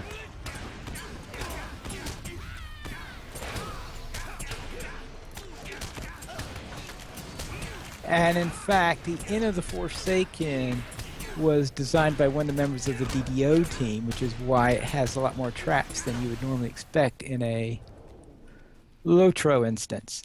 That makes sense. Yeah, if you like instances, DDO is the game for you. Oh yeah, every quest is an instance in DDO. There are no land... Actually, I can't say. There aren't any landscape quests. Now, you do have some landscape slayer deeds and the like, what you do have in there, but even those are instanced landscape areas, not public landscape areas. Yep.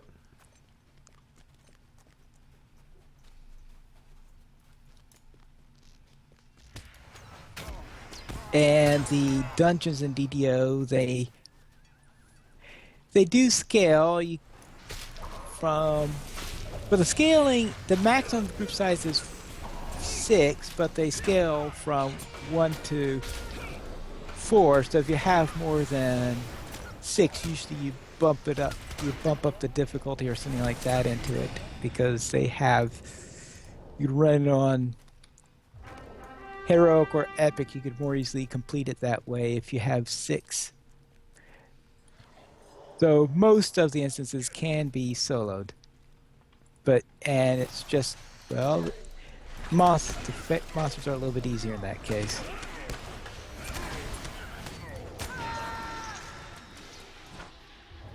Okay, who stepped outside? I don't think anybody did. That's weird.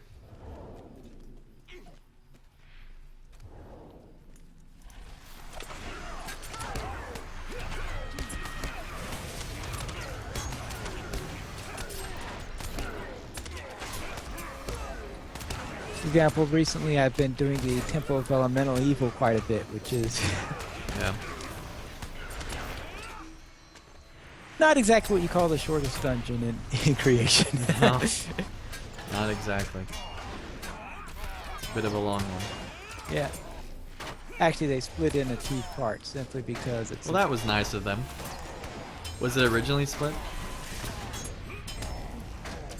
Well, originally, because originally it was a module, but when you do modules, the players split it the way they want, because they will go into the dungeon, be there for a while, go out of the dungeon, go back to town, and they could do that several times in the course of the adventure.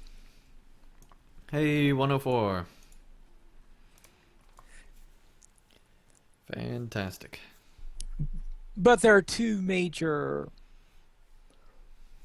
divisions on how the temple operates, so therefore they thought it would be a nice place to split it up. So, because, as noted, it's a pretty long dungeon. That makes sense.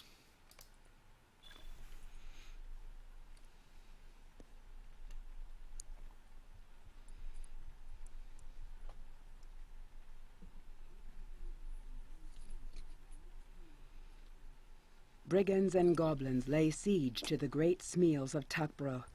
Provisions are running low, and time is running short.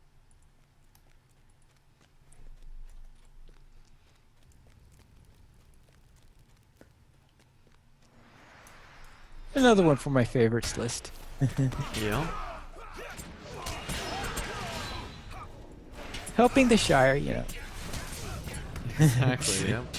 Oh, barrel. Did not see that till it was too late. Oh, I had heard something else explode, and I thought that was the barrel. So I said, okay, it's safe to go back now. It's like, okay, you caused an explosion. Oh, that must be one of your skills that was really loud or something. Maybe. Or one of the hunter skills. That's right, I don't do redline often in my hunter, so I don't know how loud those skills can get. Though I think it was a champion skill. Probably. And yes, chat room, just one more level.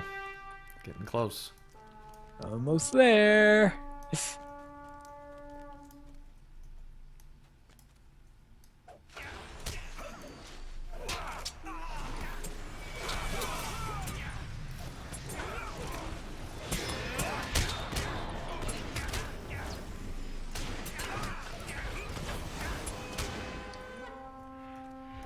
Okay.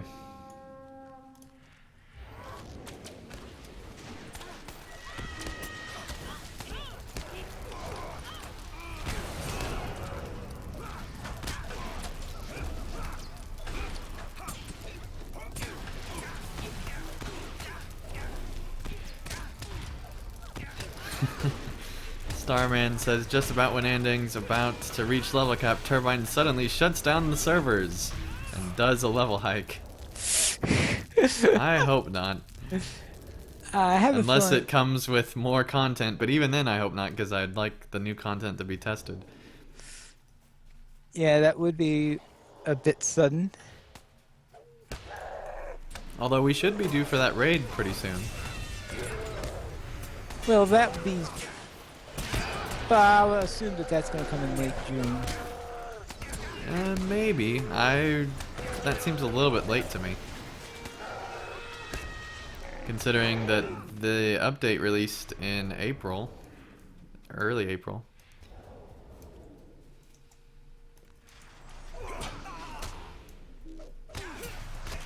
I still think it'll be. Oh, we'll see. Also, I guess it depends on what else comes when they bring out the raid. Yep.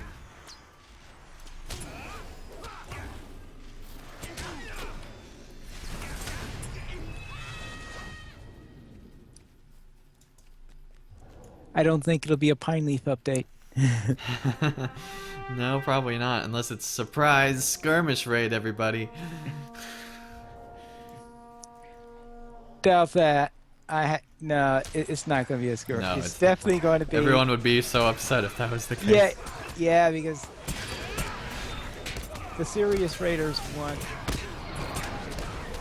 a challenging raid that's beyond the skills of Pine Leaf. So. Beyond the skills of Pine Leaf. Well, that's usually true on the types of raids that they're looking. That's Turbine's measuring standards. Is this beyond the skills of Pine Leaf? Okay, let's go ahead with it.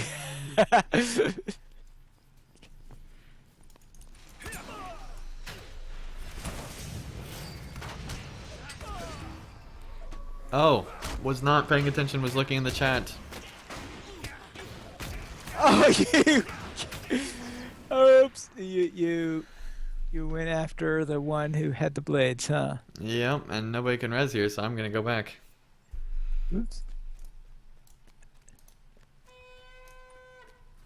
Well, it wouldn't be a stream without me dying. It wouldn't be one of my streams. And Gaming Dolphin asks, what's level cap now in DDO? Right now, DDO level cap is 30. But level 30 is let's see, that would be comparable to it's tough to say what that would be comparable to because you gotta remember is that traditionally in pen and paper level cap is 20 but this is based on version 3.5 of DDO, of Dungeons and Dragons, where they had something called epic levels, and epic levels was a mode they had beyond 30 and beyond 20, so that's getting up into the high legendary areas up to it. Let's see. I would say it's probably around level 100 equivalent of Lotro, somewhere in there. Yeah, maybe somewhere around that. And okay, we must have missed a mob somewhere. I think it's over here.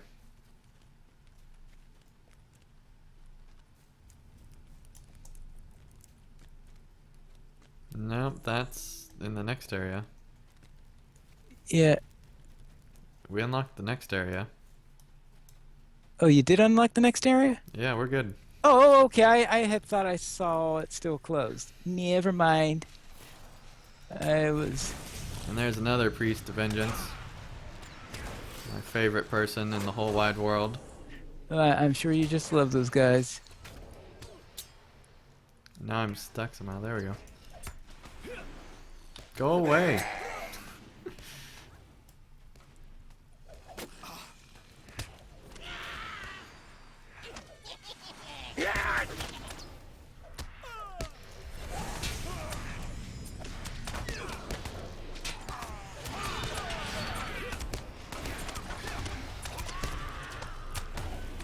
Yeah, the Priest of Vengeance, otherwise known as the Champion's Nightmare.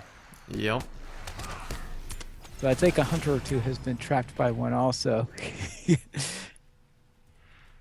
Because somehow auto-target just likes to go to the target of the priest. I said, why, that's the last person anyone with any sense would want to attack. Exactly.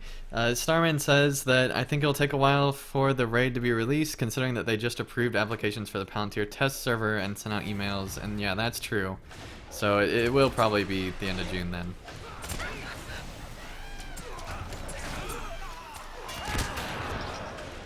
Maybe even a little bit later. We'll see how much testing they actually have to do. Right, because Palantir will probably need a couple weeks for that and a couple weeks for Borer. Yeah, it depends on how polished it is and how polished they're wanting it to be when they release it. Now, I have a feeling that late June might have been their original date that they were shooting for before Yeah. or certain couple of things sort of slowed down their schedule a little bit.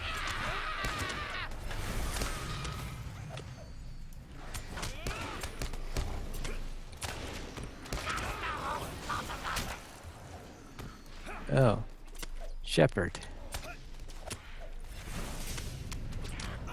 Your favorite skirmish lieutenant. And Andre's in the chat. Welcome. And Leafy is also in the chat. Welcome as well. Leafy? Mm-hmm.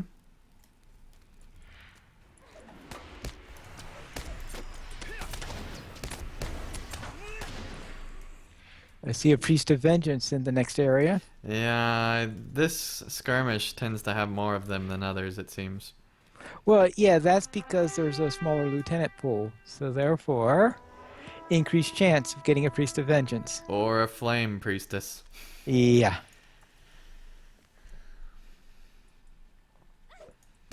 Both of which I don't like. But I'd rather have a priestess of flame any day on this character. Or on my lore master, or on my minstrel.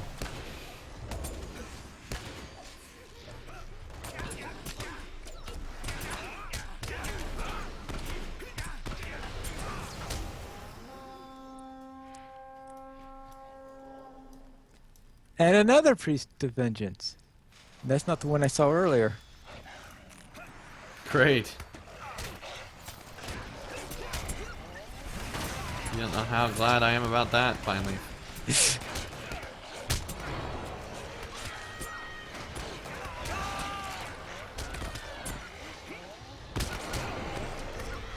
Apparently one of the soldiers killed off. Yeah, okay. Oh, Cool. I was doing AoEs and I was doing my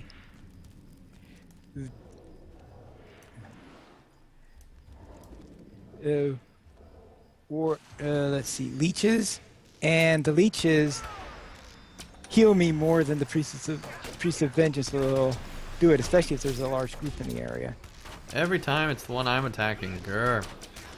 Yeah, it says, oh, Ending's attacking that one. We must put the shield around her. Yeah.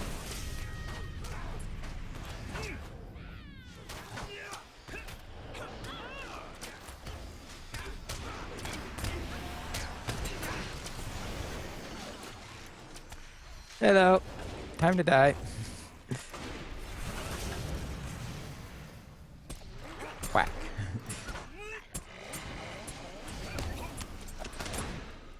Okay, next one's only a deathmonger. Thank goodness.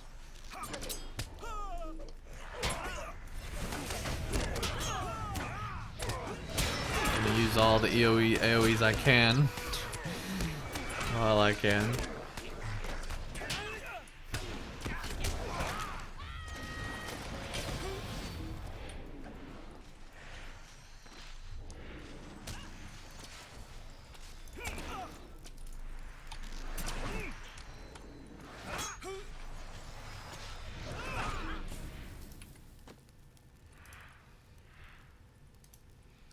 Alright, and Gwen asks, how come you are not in a kinship? I was part of the Lonely Mountain Band for quite a while, and then decided to go on my own for a bit. And so that's why I'm currently not in a kinship. I'll probably end up joining up with Mythgard again. I have, on some of my other characters, I'm in Mythgard, which is the Tolkien Professor's kinship.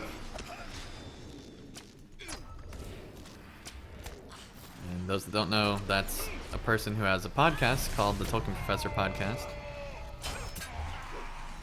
And they actually teach classes on Tolkien in actuality. So that can be, eventually will be able to be taken for credit once the college gets accredited. Of which they're going through that process. So. Yeah. So back when I was in college, I did take a course that featured The Lord of the Rings as the main book that we read in the course. Nice.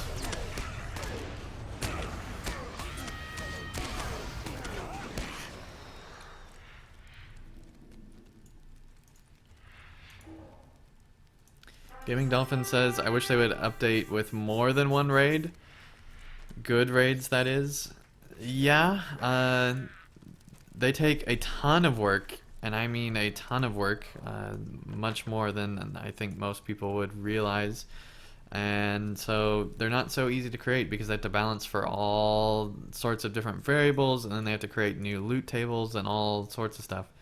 So, not the simplest thing to do. But I do wish that there were more of those more consistently, and I wish that there was just more of everything in Lotro more consistently. Well, you should send a letter to Warner to say stop laying off people from Turbine. Well, luckily they haven't been in recent times. Well, that's because I don't think there's anyone left to. In other words, I don't know. All right, so I think they're today's. about as lean as they can get at the moment, and I think that they're still making plenty of money, but for the amount of money that they're hoping to make, they're as lean as they can get. I think you're right. yeah. Ostalindil is the current featured instance for today, just so that everyone knows. Somebody asked about that earlier, so there you go. And so now we're going to do Storm real quick again, and then we'll go on to the skirmishes that we've missed. While the Grey Company journeyed south to the aid of Aragorn, we came upon a Dunlending hag named Gwillian, called the Old Woman of the Mountain. She sought to raise an army of ancient evil to aid the White Hand against Rohan. It was our duty, Amlon's and mine, to keep her at bay. Well, you've done a great job, you and Amlon, keeping her at bay.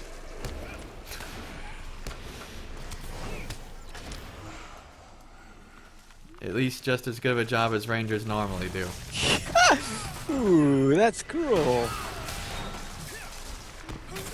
Yeah, I know. Saying Rangers do a Ranger job is so cruel, Pineleaf.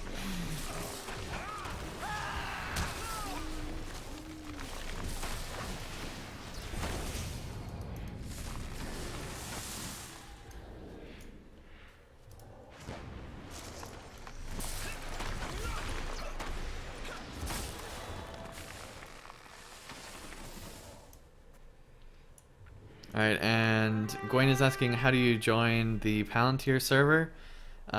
You basically have to be invited by Turbine. I'm pretty sure you have to sign an NDA as well, or at least agree to an agreement that says you won't share anything. And then they will basically provide a download for you to where you download a whole other client of Lotro, and it will allow you to do tests similar to the Bullroar server, which is open to anyone that wants to. And you can test stuff that way without an NDA or anything. Bullroar has not had an NDA since the last expansion, which was Helm's Deep back in 2013. But it sounds like that they're not taking in any more applicants because they just had gone through that whole process. So it'll be basically until the next time that they ask for it before those are open again. Well, you can apply anytime. It's just that when you apply, they save all applications until the next time they have an opening. Right. But there's times when it's much more encouraged than others. Yeah, that's because they're getting ready to go through the list, so they give you a warning then. Especially since sometimes if it's been 10 months since the last time they did it, I don't know how... Well, I don't know, I've never applied for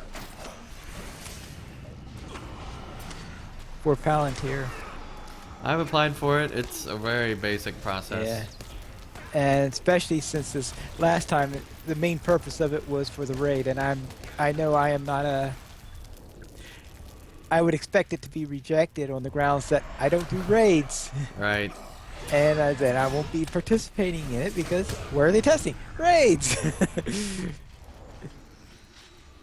Now, if they said they needed someone to test skirmishes, You would be their number one call. They wouldn't even invite anyone else. They just have you test it finally. well, you would need to test all the sizes. And they'd rely on you to do that. They'd just create clones of your character and be doing it that way.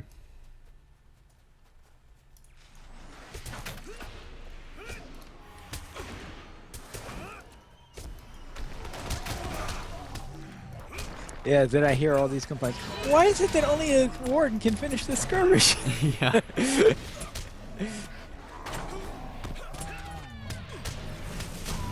And Leafy says update 18.1 was recently released. Yeah, that's true. Yeah. All right, and welcome the BP to the chat. And they say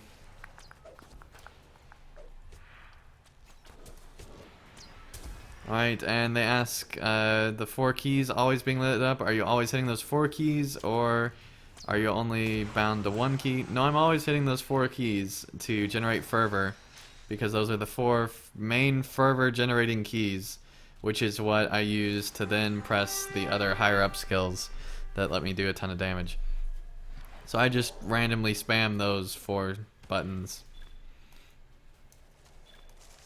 Which is probably not the most effective way to play the class, but it's how I play it.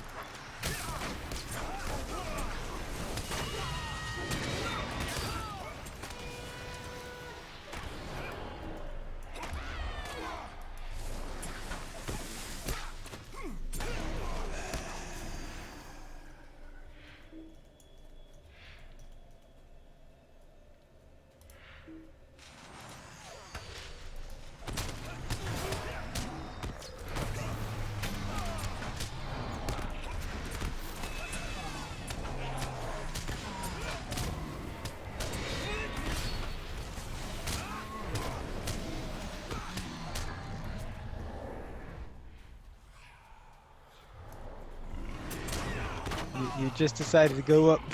I just wanted that one. Really, really badly. And this way, Aang can tank.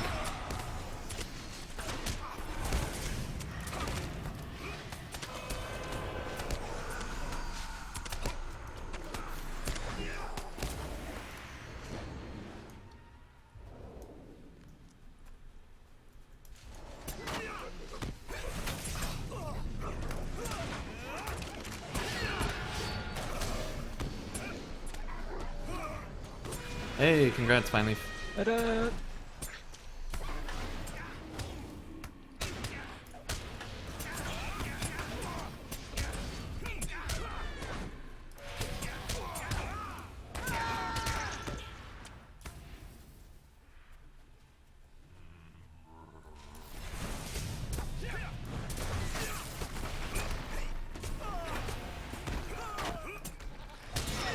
And they asked, do you do the same thing on the minstrel? I don't think I spam as much, but I do use the keys on the minstrel quite a bit. But I try not to spam on that character, and I don't think I do as much as on the champion. Well, you make sure you get those first 3 items in order to Yep. build up the buffs and to unlock the anthems. And so in that way, it kind of works similar to a champion, where you have to press a few skills to unlock higher up skills.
There we go.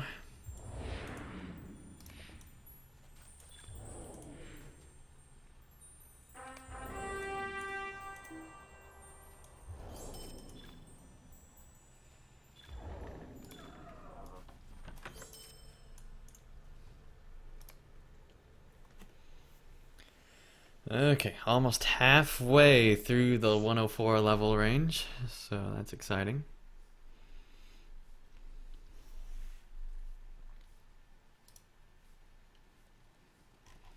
Okay, so now we go back up. Well, I guess we still have Gondaman, so let's do that, I guess. You're trying to avoid those Mirkwood ones. Oh yeah, Pine Leaf.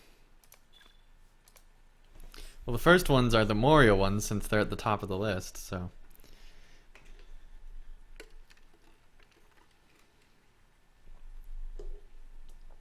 Those will be the next ones after this one. Forged an alliance with the Blue Crag Goblins and have laid siege to Gondamon for nearly 2 weeks. The final assault will soon be launched. Alright, and welcome Andrew to the chat. Nice to have you here. And yes, Gwillion kind of reminds him of an Ewok based on the sounds she makes. I can see that. I can see that. Gwillion as an Ewok.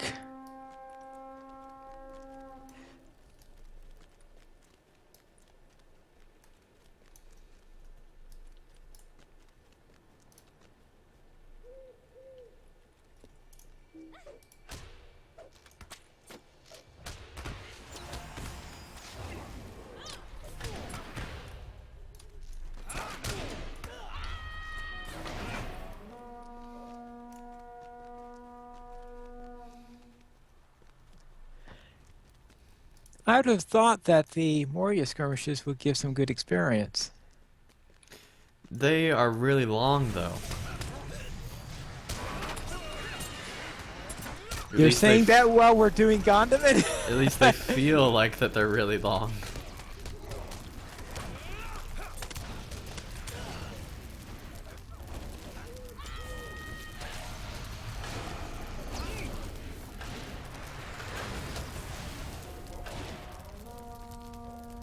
Well, the Battle of the 21st Hall can get a bit... Well, let's see, in Deep Way, yeah, you do have those long pauses in there. Yeah.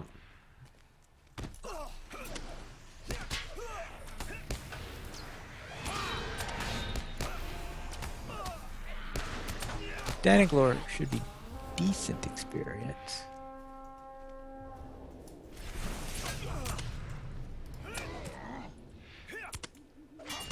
And that's definitely not a long one.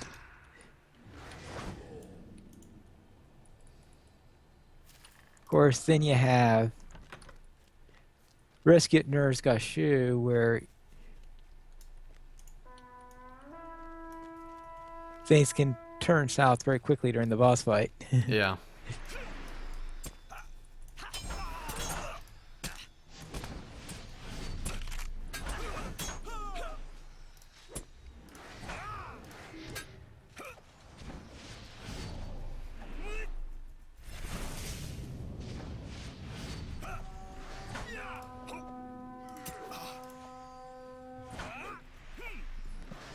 Right, I guess that means you finished the encounter.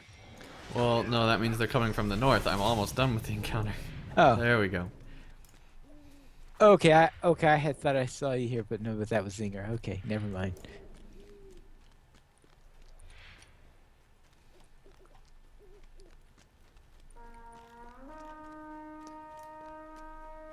Again from the north. I see some birds. You're going way out ahead, Yep. so that the next ones from the south will arrive there just as the... We got a hunter.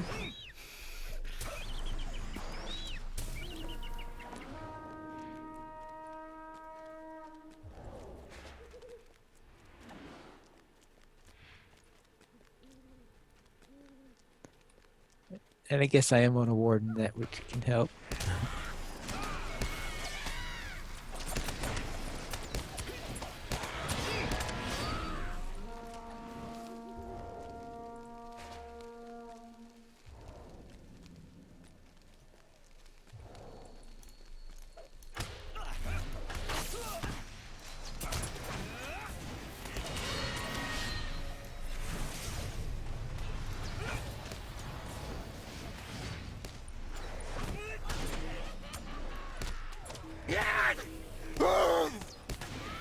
Hey, completed Stormkeeper Advanced. Awesome. Whee! So how many of them have you completed? Quite a few on this character. Let's see. Let's look at just advanced ones. 1, 2, 3, 4, 5, 6, 7, 8, 9. 9 advanced ones. How many are there? 14. Okay, so I'm getting there. Assuming that I'm just counting the solo ones when I said 14 there. Okay. There are additional 13 for the small fellowship size, and there are no. And Ollie said Siege of Gondomar is definitely my favorite skirmish. It was for a long time for me before I started buying some of the other ones, and also before the most recent one, Storm on Methodist, came out, because I actually really like that one as far as how quickly a champion and lore master and minstrel can go through it. It can get a bit chaotic though, so if you like orderly skirmishes, it may not be your cup of tea. Right, it allows you to have chaos while skirmishing responsibly still.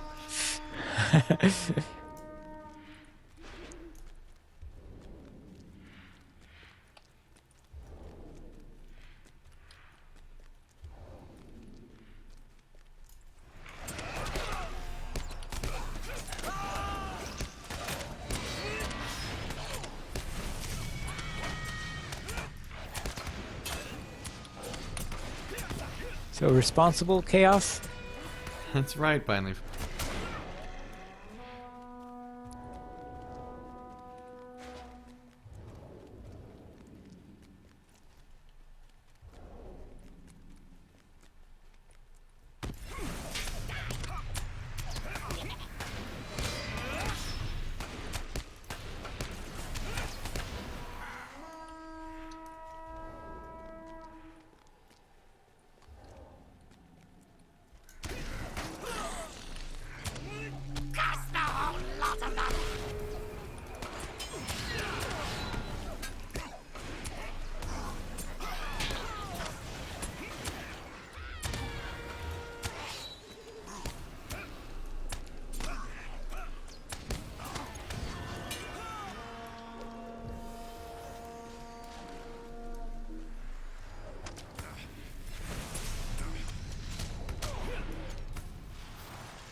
Alright.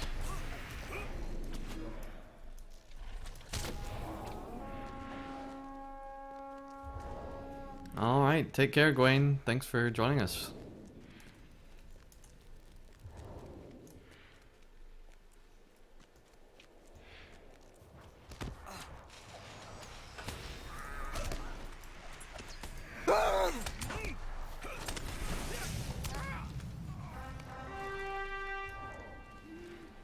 Alright, second assault finally defeated.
Okay, to the west.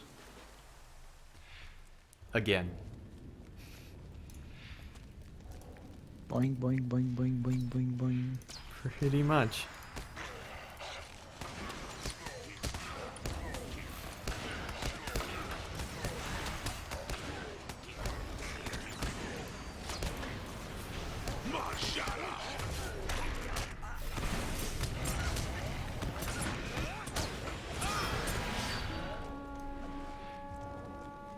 To the south.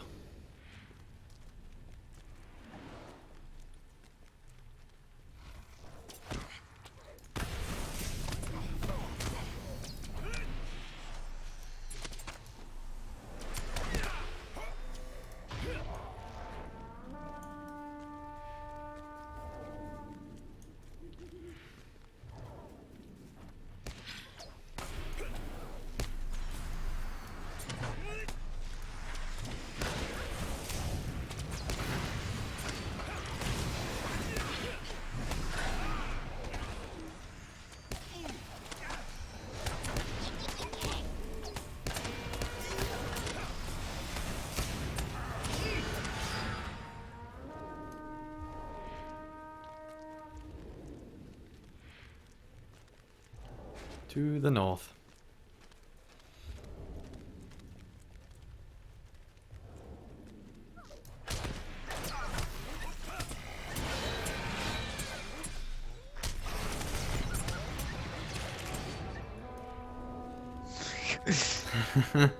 Back and forth, back Yo. and forth. This third round, we're just going all over.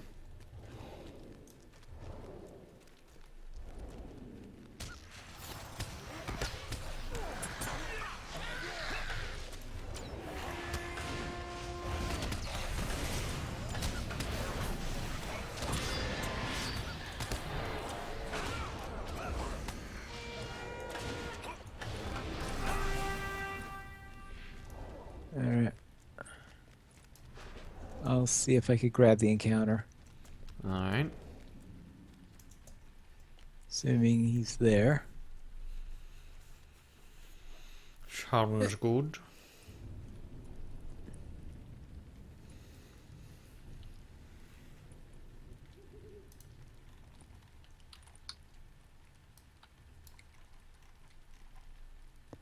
Ow! It really can't stand that hill.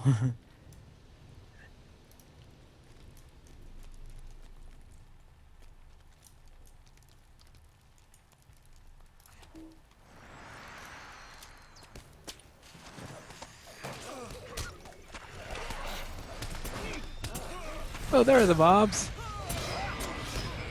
Yep, there's plenty of them.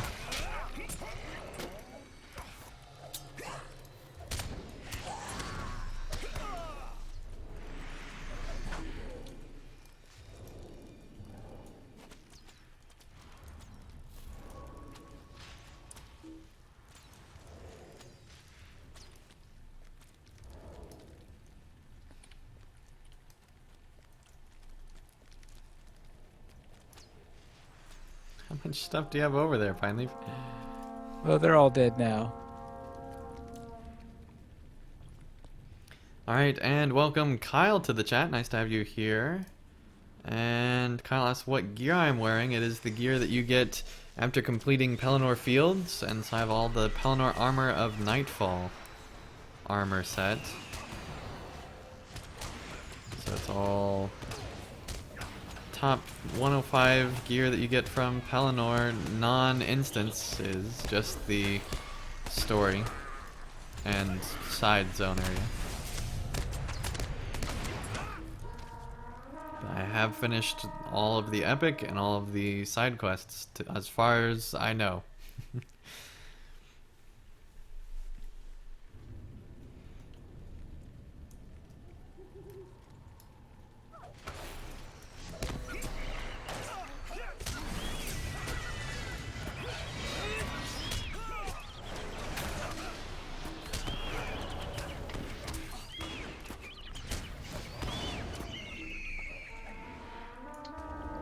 And That even includes previous areas. I'm pretty sure I've done all of the epic and all of the side quests in Lotro that are not raid or instance related.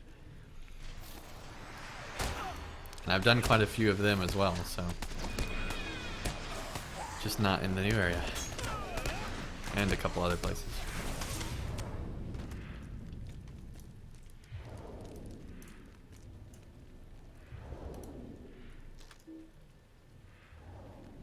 I have at least attempted every single instance that's in this game.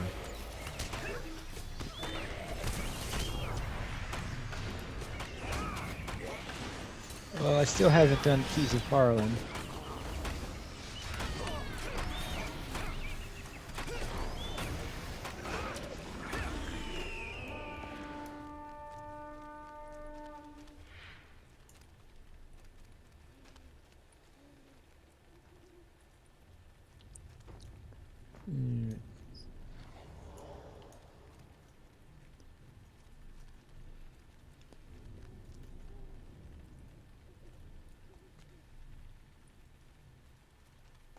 Matthew just likes staring at this wall, apparently.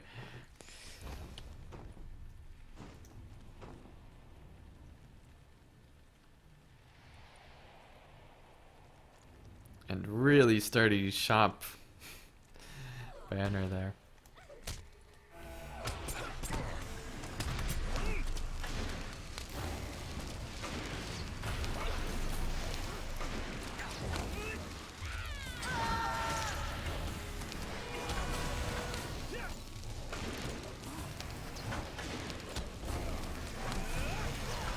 Yeah, they got him down.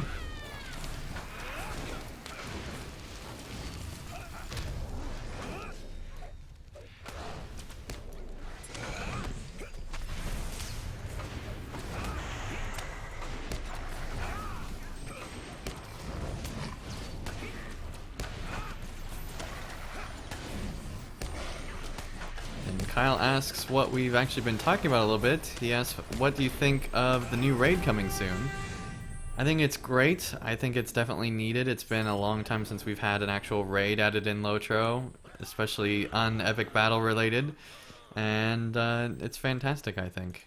So, glad to have them return. And hopefully it'll be well tested and actually be really good. And people will enjoy it, hopefully. But we'll have to wait and see.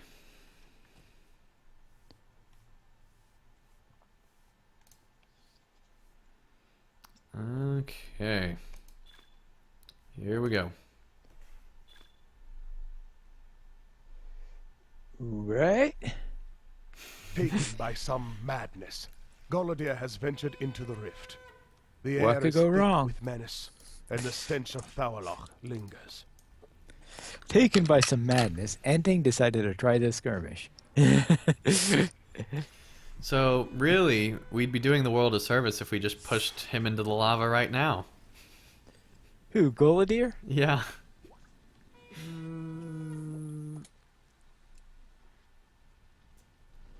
Well, let's see. Well, I suppose you've got a point there. Yep.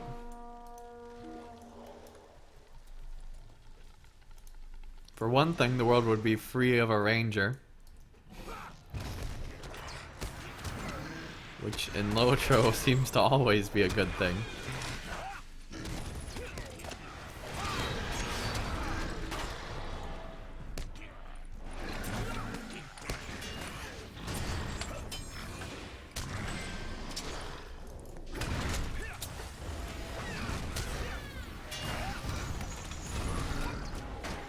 If I remember right, this one actually gives pretty decent XP as well, because I think you get XP from killing the fumerals as well.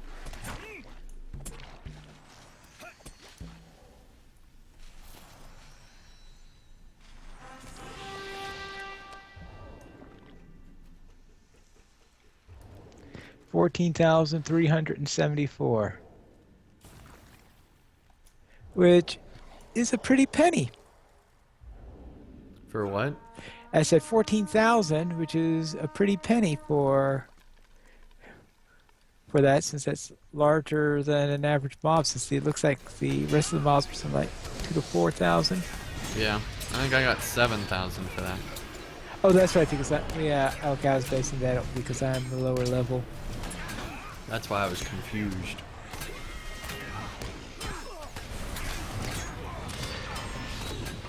Plus, you probably still have that XP boost that you got earlier. So. Oh yeah, there is that. Minor detail. Not close enough. There we go.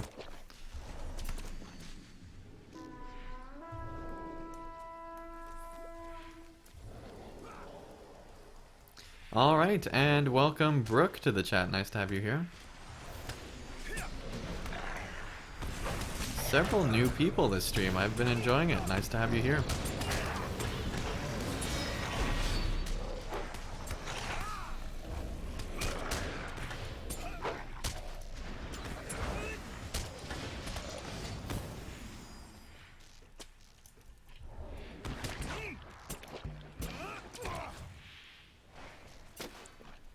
I really need to move this up.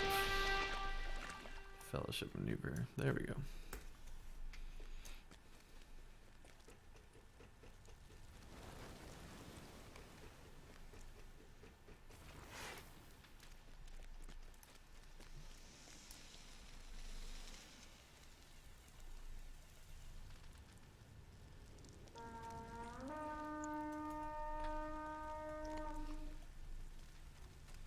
You know, if those things actually did just pop up, there would be some major earthquake issues.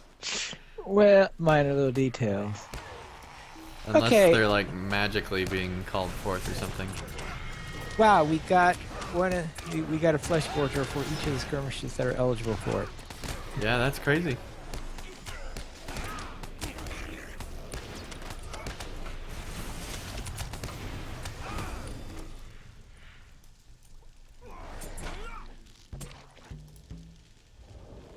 Here we go.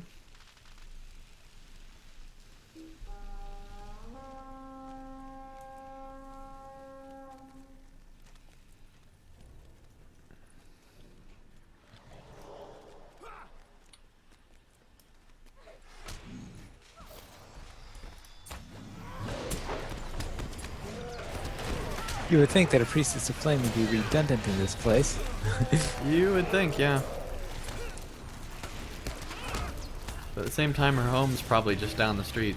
Yeah, true.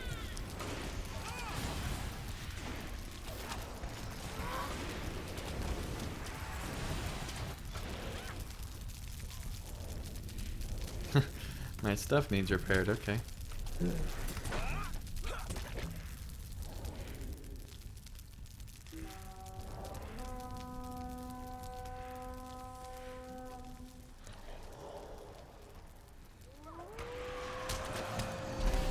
Ouch.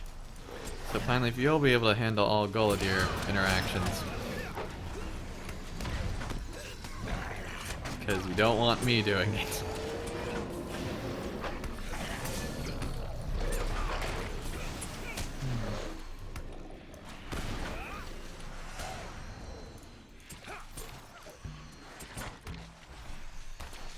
There we go. Alright, let me see. Not too sure you want me either with all the bleeds I Encounter got. from the south. Yeah. Yeah, they're both to the south.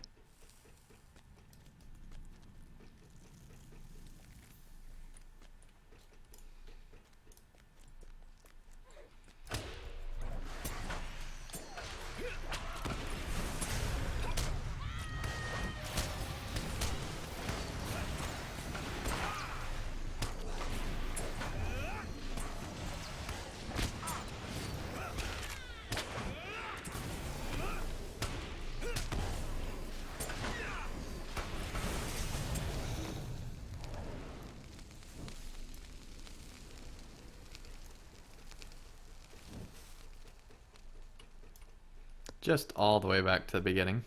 Yeah. And even beyond that. And Sort of even like beyond. finding that warg in Trouble in Tuckborough. Yeah. Well, maybe not that bad. But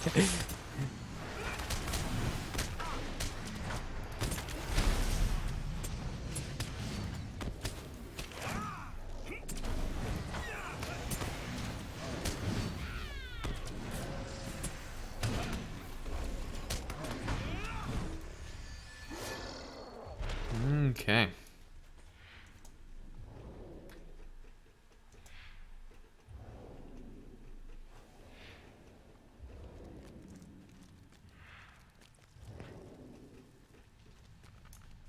Now we got a choice between Goladier being affected by a hunter that does devastating single target damage, a champion that rips things to shreds, and a warden that has bleeds from spears. Yeah, it should be interesting. Don't forget to resummon soldiers. There we go. Well, let's see. What soldiers do we have? Healers. Maybe I better... Actually, I'm going to dismiss Flax.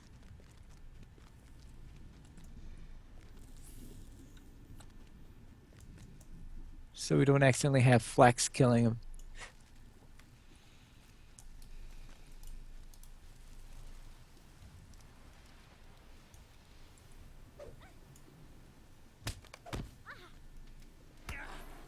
Green.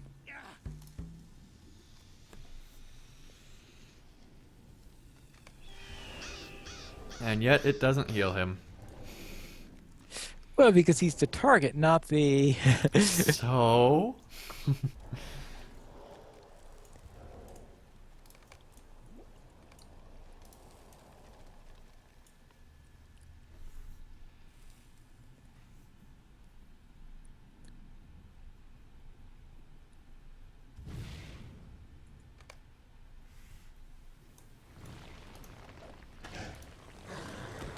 Randy, could you take care of the Karog? Yeah, I can.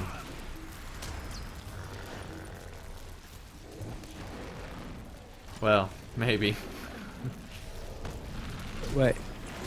Looks like Hunter's taking care of it. Well, if he's doing it, fine.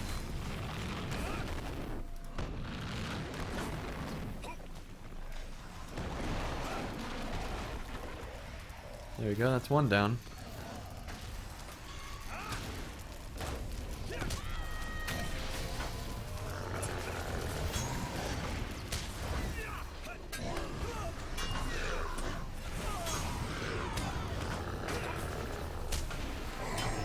Ah, and we killed him before Goladier reactivated. Thank Great!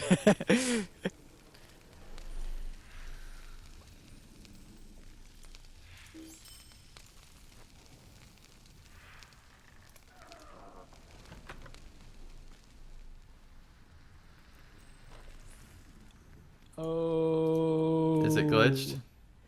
Yeah, we killed them so fast that we glitched it out. I think it doesn't know what to do if Goladier doesn't reactivate.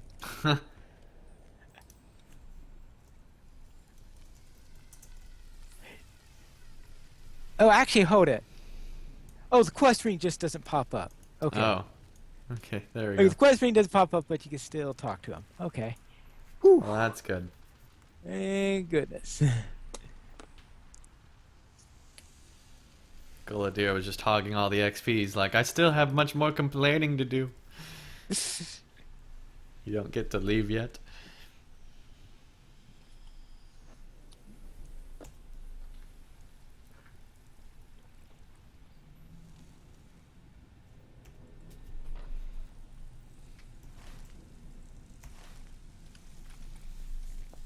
Yes, sought to deprive, blah, blah, blah, yada, yada. Sure, it's horrible, and you got the scar, and all sorts of stuff. We know, we know. And you had to walk through the lava uphill both ways. We know. It's fine.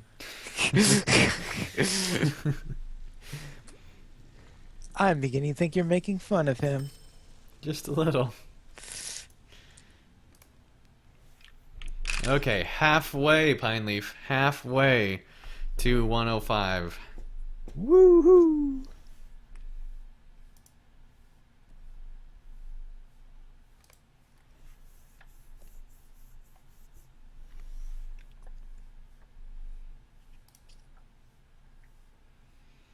Okay, so now we start back up at the top of the list. Although we do have 3 people if we want to go through the Pelennor stuff.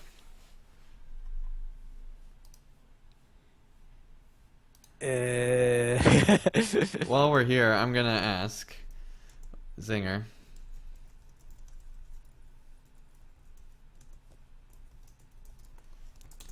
and see what he says. So which one's the horrible one again, Pineleaf? Well, let's see. I know I was completely unable to do Black Serpent. Okay, well we'll start with that one. You'll start with that one? Great!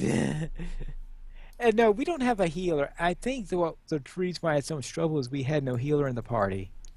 Okay, we'll I think try. it absolutely requires a balanced party. We'll try Quays of Harland at 100.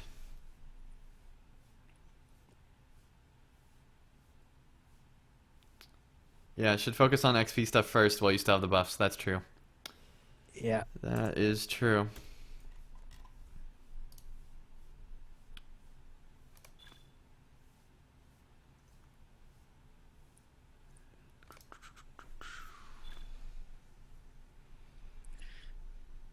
Bori's failed raid upon Zabad Oh, I forgot to has repair. brought You're the right, wrath chat of the room. orcs Oh down well. upon the dwarves.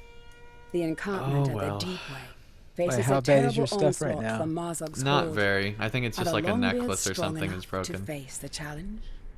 This needs doing. But it could be bad after this one. Yeah, I'll just let you take all those. Alright.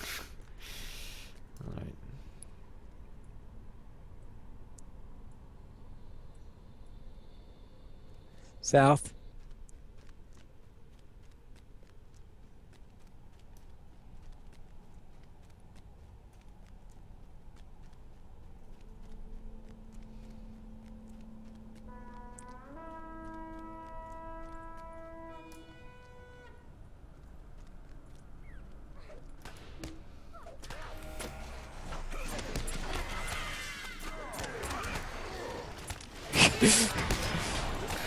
Did you make it all the way up to the north before you turned around? No, that was Zinger came in late. Ah. Yeah. Yeah, Zinger wasn't in when we started it. Oh, I thought I saw someone running up north. That's what. I don't think so. Okay.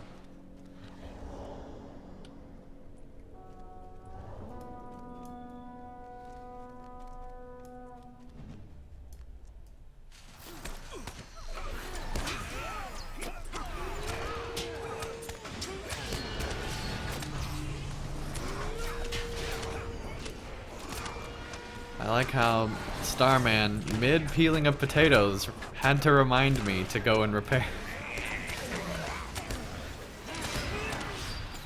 Yeah, don't worry, I'll get it done, chat room, eventually. I hope.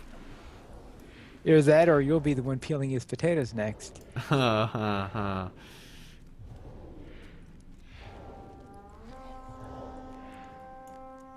He didn't say whether he was peeling potatoes for his family or for the Navy, you know.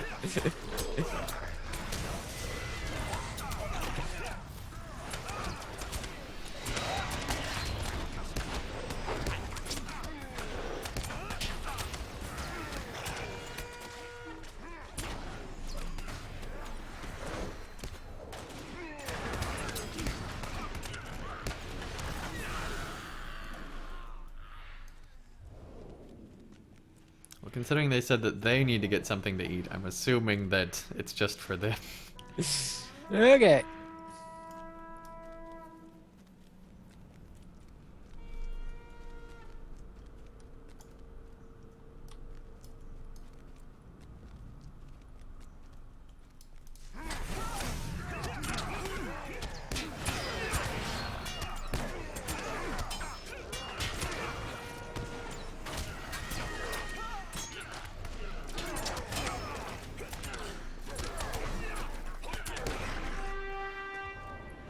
Okay.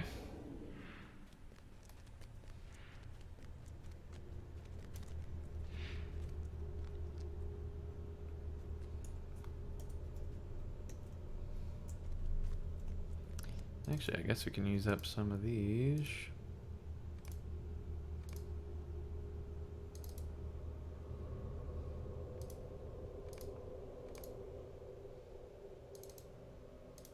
Everything else desperately needs reforged. Alright. So we're here.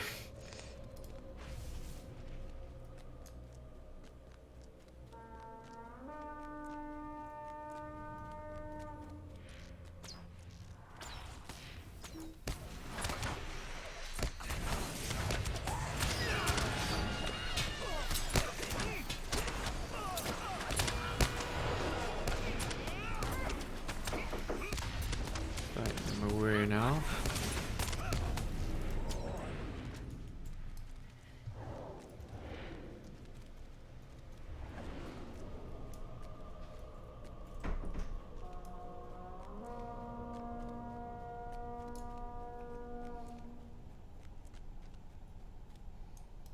I just realized I'm running off for no reason.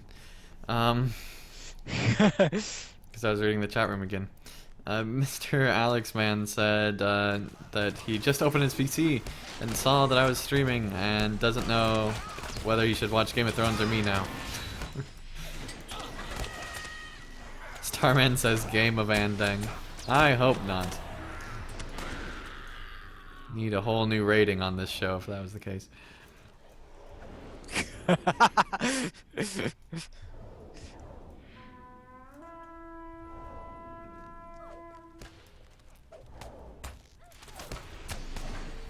Although I do die a lot.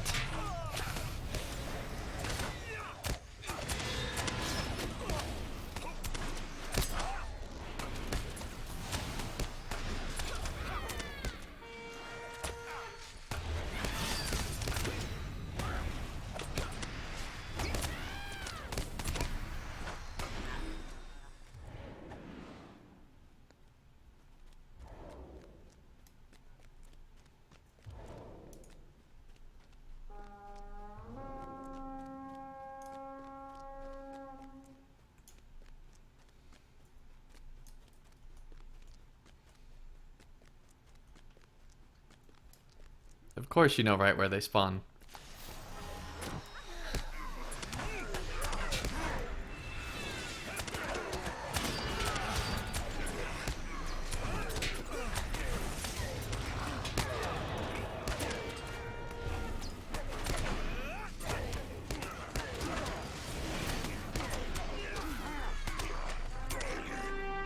There we go.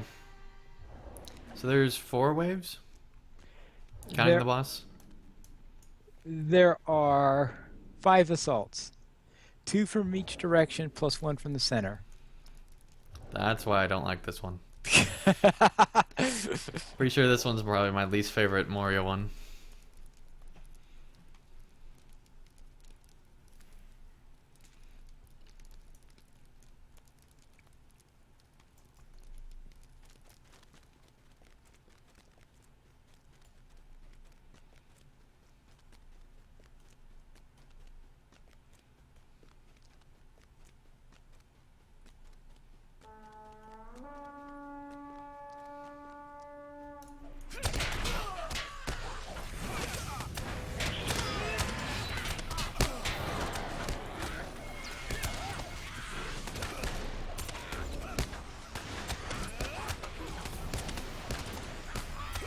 Several people are asking why we don't just run warg pins. Yeah, I know. That'd be faster, but we're doing skirmishes. Because we're with Pine Leaf. Because it's probably my last chance to do all the skirmishes at cap with Pine Leaf for some time. I know we're not at cap, but we're close. And why is that? Because you'll be streaming a lot of other stuff in the near future. Exactly. And, you know, recording epic story stuff. And starting a new series probably soon. Maybe even tomorrow. We'll see. Oh, how long it takes to get what out. series is this? It's Shogun Total War, the original Shogun. Oh, I thought the original Shogun was a book. Well, probably, but this is the original Shogun Total War. Which is the first Total War game. Oh, okay. Now, is it based on the book or is it based on Japanese history? I think it's just based on Japanese history. because it's just like a normal Total War game, large scale battles and whatnot. Yeah, since I'm not into large-scale battle games, I've never played any of the Total War series. Well, the first one is very different from because I hadn't played the first and second one, which is Shogun and Medieval one, Total War, until very, very recently when I got them in a what's it called? Humble Bundle. And in the process bought a lot of the same Total War games again. But it was still cheaper. And so I've started playing through those again and realized that, oh, I should probably do a series on it because it's pretty cool. And yeah, at some point I do want to play the new Warhammer Total War. Now, I presume is it a real-time strategy type game? It combines turn-based gameplay on a campaign map, but then when two armies clash, you go into real time. So it's kind of like Risk meets real-time strategy. Okay. And then later on, it's more like European Universalis meets real-time strategy instead of Risk. But the early games, they didn't have the campaign map designed to be able to do bigger stuff. Or at least they didn't want to take the time to. But yeah, the Rome Total War series actually had a History Channel spin-off where they actually used Rome Total War to portray the large-scale battles of Roman history on the History Channel. And it had, I think, at least 2 seasons. So it was actually popular. It's called Decisive Battles. So you said that that there was more than one Rome one? Yeah, there's Rome Total War and there's Rome 2 Total War, which came out recently, which was very buggy, but I think they fixed a lot of it. Okay. But yeah, there's a lot of Total War games. They did Attila recently. Yeah, so Attila would be late Roman era then. Right. And yeah, what they've been doing recently with their historical ones, they've basically been doing a main period, so like, Empire Total War or Shogun or whatever, and then they'll focus in on a certain leader with the expansion in the same engine so that they don't have to create a whole new engine. And then they'll go on to another game after that and create a whole new engine again. And yeah, don't trust the History Channel for accuracy of history. I know someone who told me that they actually I know someone who knew someone who told this person that they were basically forced to change a captain to a general because a general sounded cooler. They were forced to change a captain to a general. Because a general sounded cooler. Well, yeah, I suppose so. For what But time period would it have been? some time where not recently enough to where people would have known that it wasn't. Because it was far case. enough. Because at some points of history there might have been. Okay, what's the difference? Right, but in this case it was at a time where there was a difference, and Okay. yeah.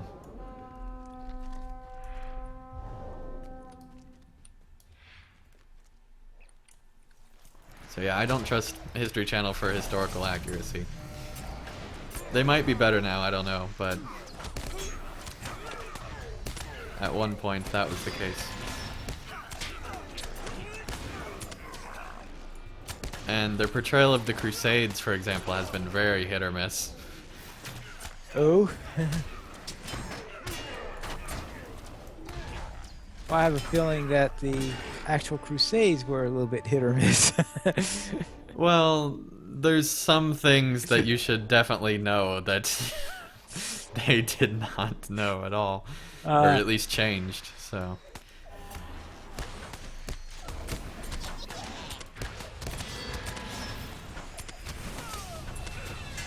Like, for example, one of their series suggests that there's only one, or there were only 2 crusades, Okay.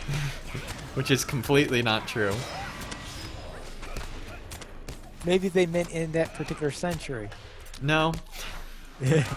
No. And they also suggested that Jerusalem was only taken once, when that wasn't the case. Although it was only taken once militarily, I believe, by Crusaders. But in the 6th Crusade, they actually peacefully took back Jerusalem.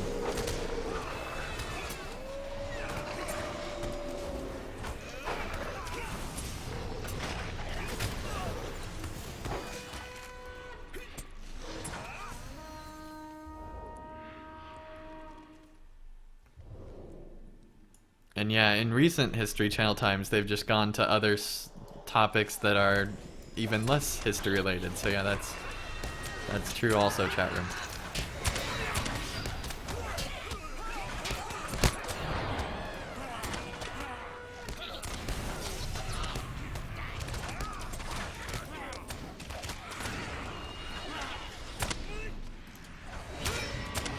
And I actually had a journalism teacher who told me that it's hard not to get a series on television because there's such a demand for new content across all the different channels that it's almost impossible not to get a show approved anymore these days.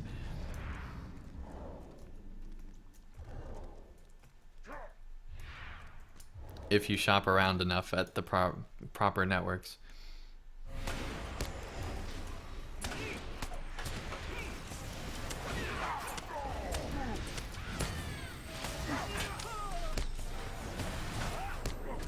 And see, finally, if this is why you manage the banners, because my goodness, you got a lot of them. Hey, get out of the purple area.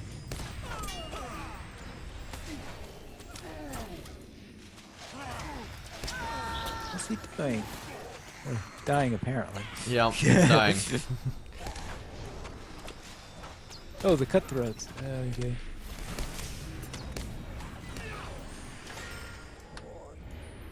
Alright. Whew.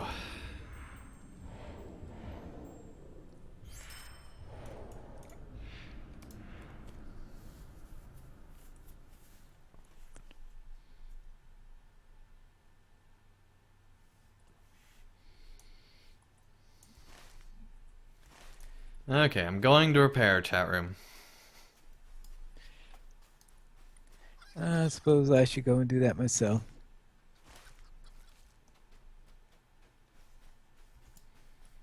Somewhere around here. I know there is a place in this town.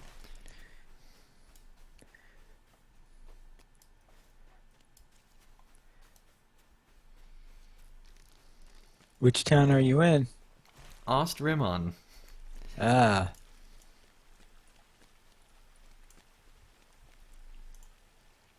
Dark skies, dark tidings.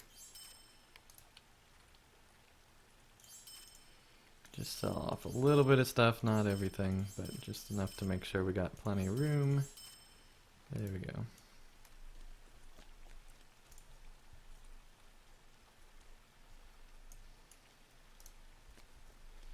Yeah, this guy only has repeatable stuff too. Well, if you're trying to get the writer pet. Right. Alright, we'll do 21st Hall last because that just makes sense.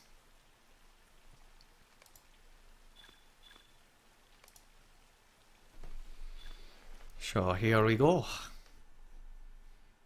With the revelation of Ziegelberg, Marzag knows that the Heart of Fire has been discovered and seeks to claim the forge for his own. In the way of smiths, the dwarves must stem the flood of darkness and prevent the Heart of Fire from falling to the oars. Oh, dude, that is With awesome, your Singer. help, we will be Gotta ready give for you- anything. At least 5 gold for that. Whoa, what did Singer do? He gave me an XP boost. Wait, it was transferable? This one was, yeah.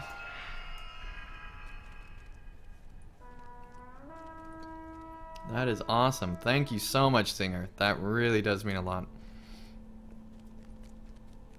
Oh, east. Which way? East.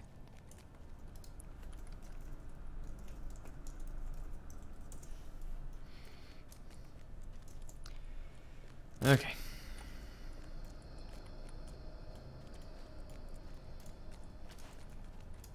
We're coming finally. Very slowly, but we are coming.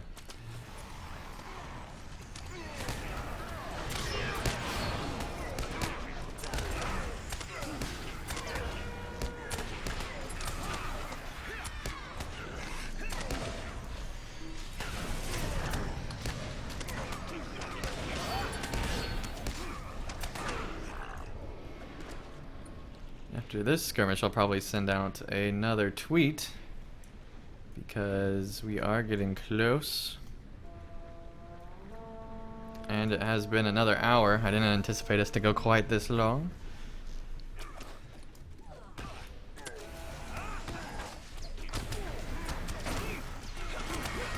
Right, and welcome. Real good to the chat. Nice to have you here. And they ask basically what line I'm running in. I'm actually running in red line with a bit of yellow as well.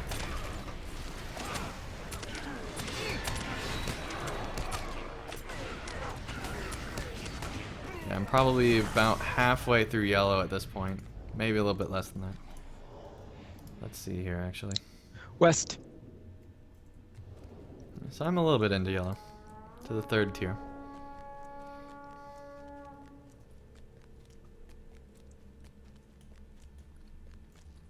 Where was Gondor when the west part of Moria fell?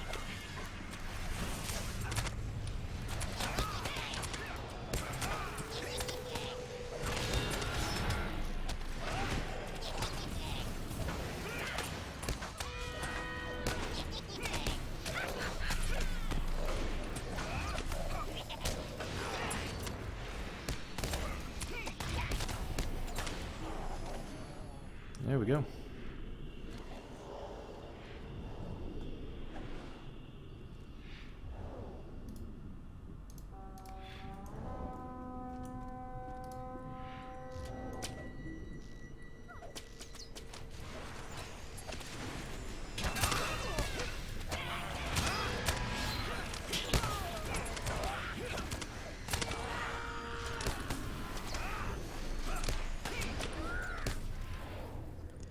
Back east. And welcome Lucas to the chat. Nice to have you here as well. Man, finally, if you stream long enough and you get new people to join you. Amazing.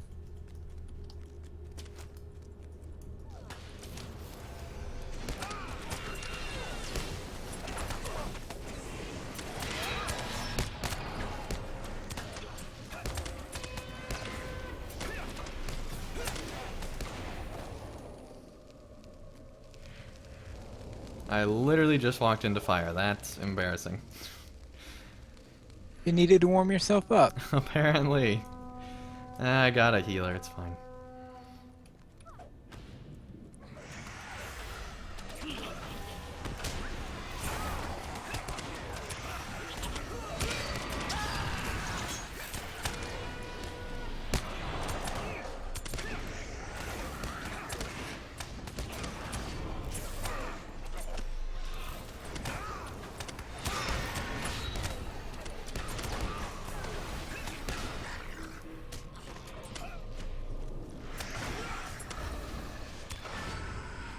First assault done. Okay, we might as well do this encounter now since it's right next to us. Oh, that one. Okay.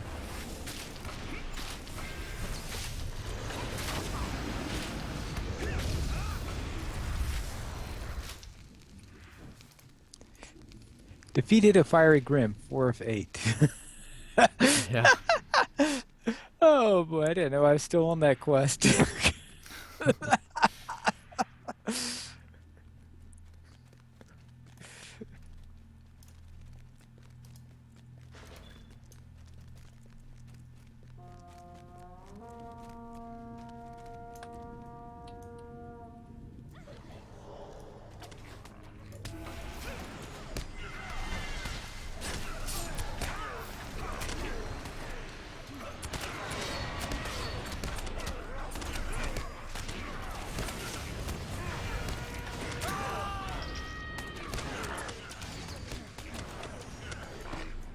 There we go.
And yeah, I agree, chat room. All networks should really change their name to what they do now, as opposed to what they used to do.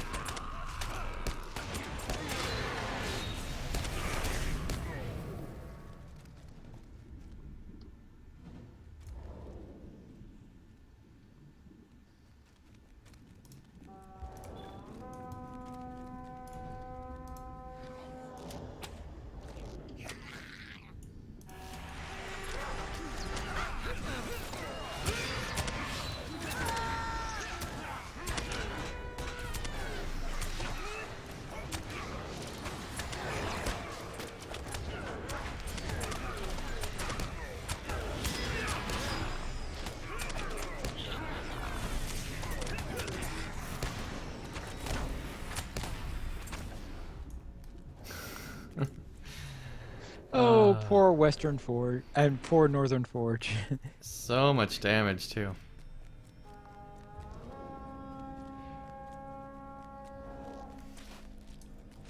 These dwarven archers must feel really inadequate.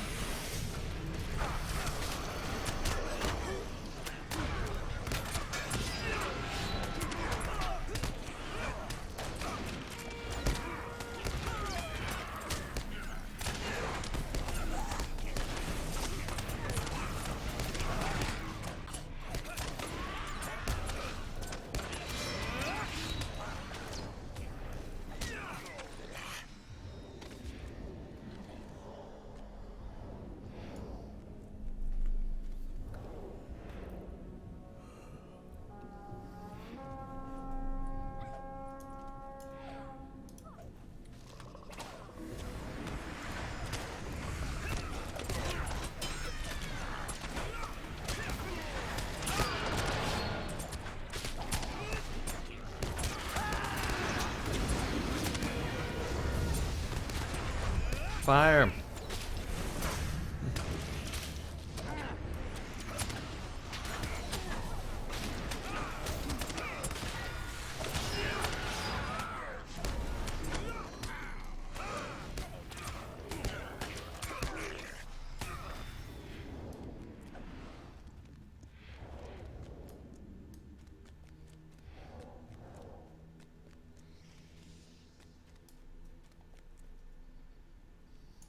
You're just really hoping for that northern forge, aren't you, Pineleaf? We're now going to get the Northern Forge. It's up to Supervisor's platform now. Okay. Oh, you're just picking up the... Yeah, it's just Things. picking up the flag, yeah. Gotcha.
Alright, and welcome Nino. Nice to have you here. And they ask, will you ever consider going VIP again? Maybe. There would have to be a good reason. I don't know that reason right now. I just don't see the need for it after I've already been VIP. There's not very many perks that you have aside from the whole mail thing and being able to go to do PvP on Free side. Those are really the only two reasons you'd really want to go VIP if you already have enough turbine points on a fairly regular basis. And I've already bought quite a bit, so I think I have plenty of turbine points and I've spent plenty of turbine points. I've probably spent well over $500 on this game, I would say, easily. So probably somewhere closer to 1,000, to be honest. If you count all the VIP the years that I was.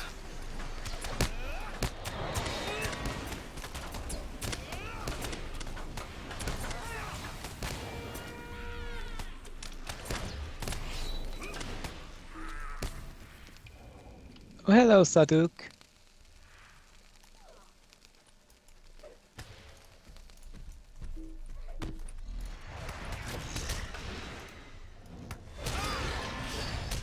That's why. I wasn't on the right target. Helps if you're on the right target, finally.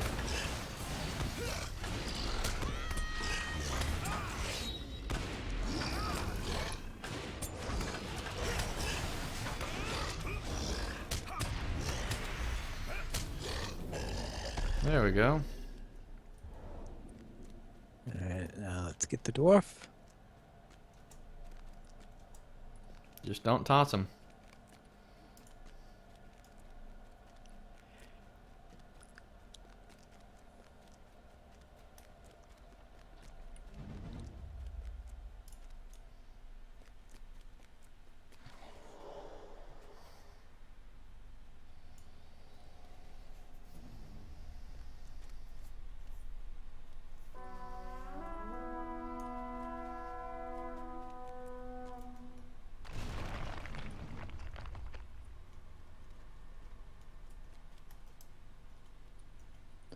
You guys can take the goblins. I'm gonna Okay. take the troll. Oh. One goblin down. Two goblin down.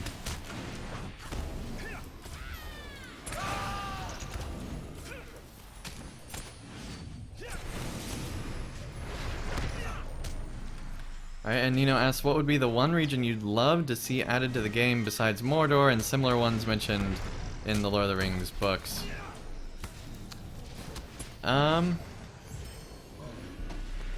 Honestly, I'd like to see Northern Mirkwood quite a bit. And congrats, Zinger, on your level. Just because it's a gap there, and really a lot of the Hobbit stuff I'd like to see, because there is stuff going on at this time in those places. And so I'd like to see that being added in. Also just places being filled in on the general Lotro map. It would be nice to have more realistic travel in Eriador, because there's a lot of like mountains that shouldn't be there, or you know, really tall hills that really shouldn't be there. And stuff like that. So like rebuilding stuff to be much more like Rohan in Eriador, where it's more open, but not like plains stuff, but just more open travel. So that it's not just like these strict ways into zones. I think would be nice if they could revamp that at some point and then add in extra quests and things like that to make it be a bit more interesting as well. What about you, Pineleaf? About zones that like to be added. Let's see. Besides the obvious like Mordor type stuff. All right. How about the zone that connects Breeland to Enidwaith? Because they have this thing, they had this interest, they had this quest where you go through the entrance, talk about the blockade and all that stuff. In fact, they got quests on both ends of that road, because they just don't have the road in between. Yeah, that's one of the places I'd really like to see filled in. Then the advantage falls to Mazag's orcs.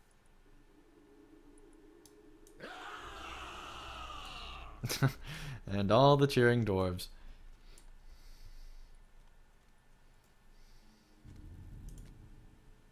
Victory is ours this day! Baruch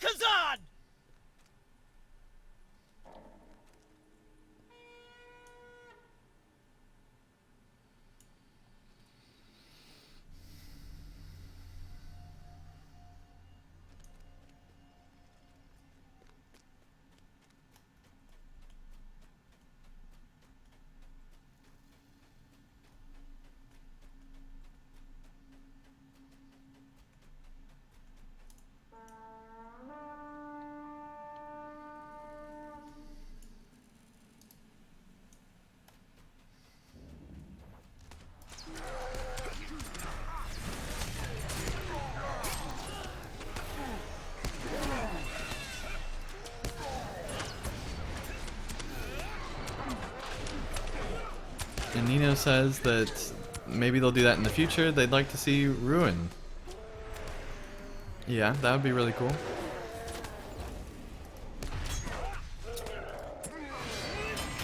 It'd be very different from everything we've seen so far.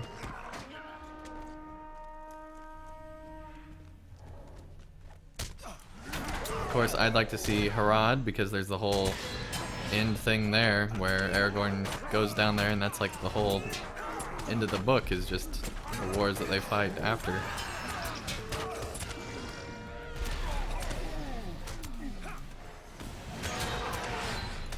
And so if you thought the Peter Jackson ending was long, then you should read the books. It's literally like years and years of stuff.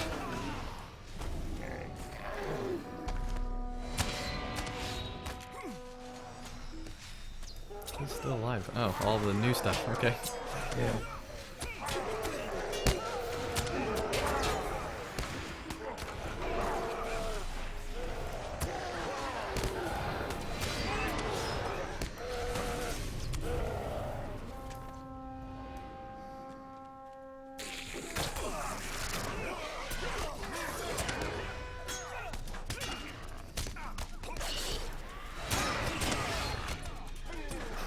Oh, there's a spider up here. We should do something about the Moria spider infestation. Yeah.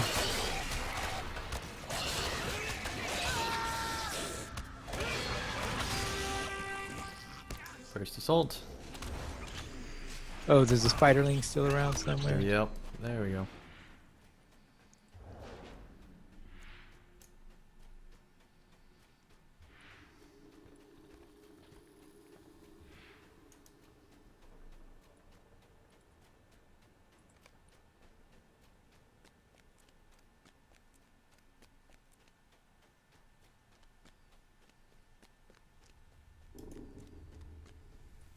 I was gonna tweet out again. I guess I'll have to do that this next time, since I am getting fairly close to 105 now. Have about a fourth left.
Lots of trolls. Bring them inside the square.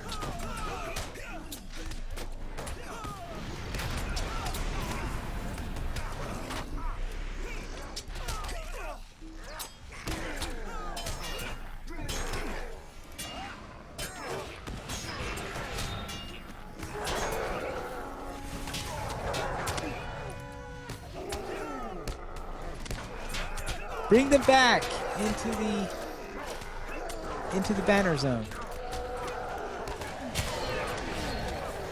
You do a lot more damage that way.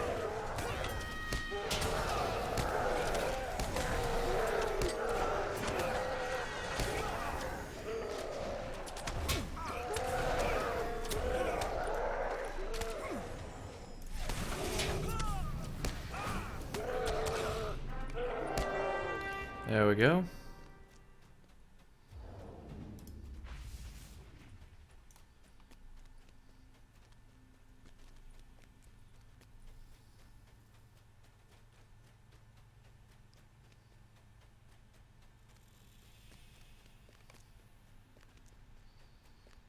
Alright, and welcome Mallow to the chat, and Mallow says, will Lotro do anything to the Far Downs area in the Shire and Refuge of Adhilion area in Thorin Gate and Ered Luin?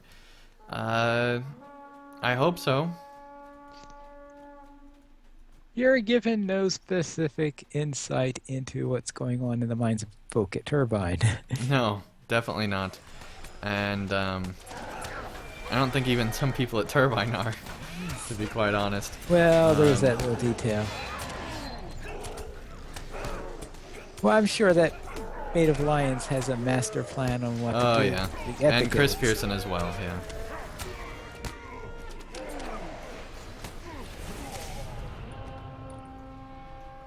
And Vivian.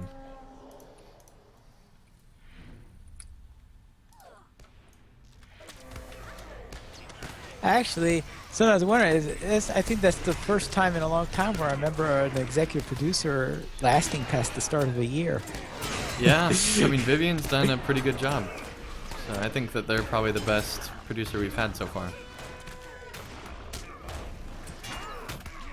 And also it seems that when Vivian came in, the executive team at Turbine, it seems, also changed. And so I think that has a bigger deal with it, is that there's different people managing Turbine's money now, it seems.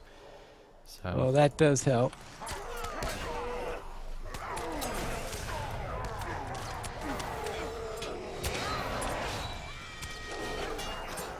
and don't quote me on that, don't know for sure, but it seems like that is the case based on some things that we've read on unofficial forums, supposedly by people and other stuff like that know.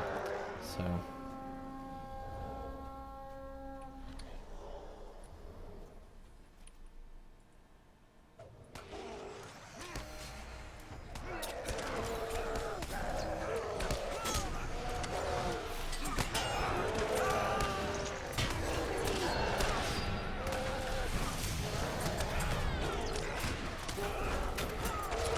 Right, and Nino is asking, can I show my champ build later? Absolutely, we'll be glad to do that.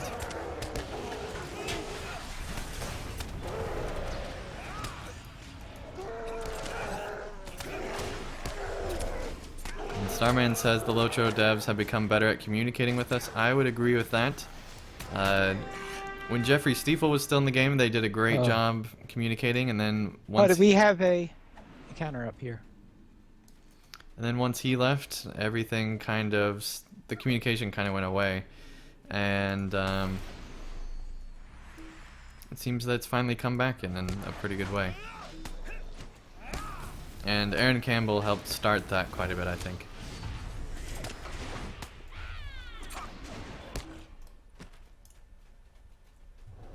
There we go.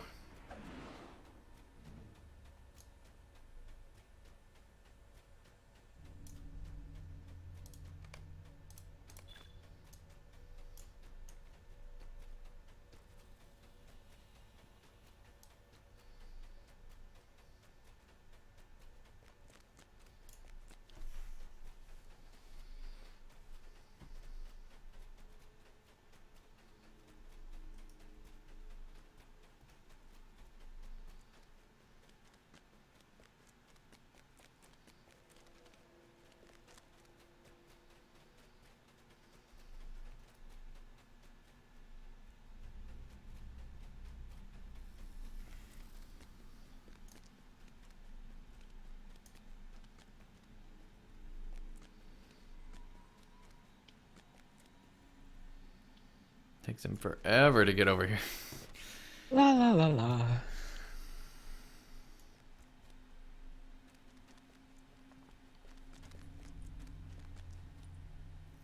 Have to talk right here.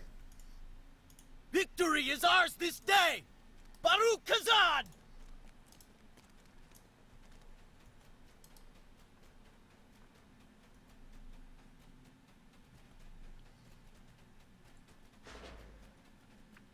When I first did this skirmish, I had no idea that it went all the way up here, so I had no idea what it meant by northern hallway.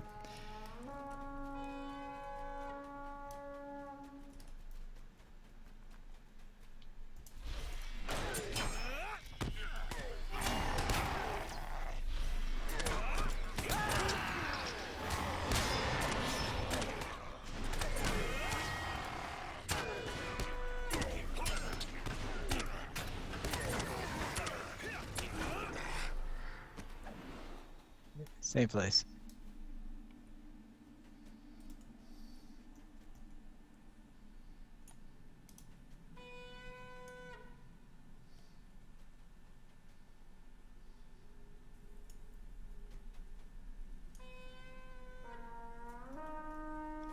I think a falconer is around here.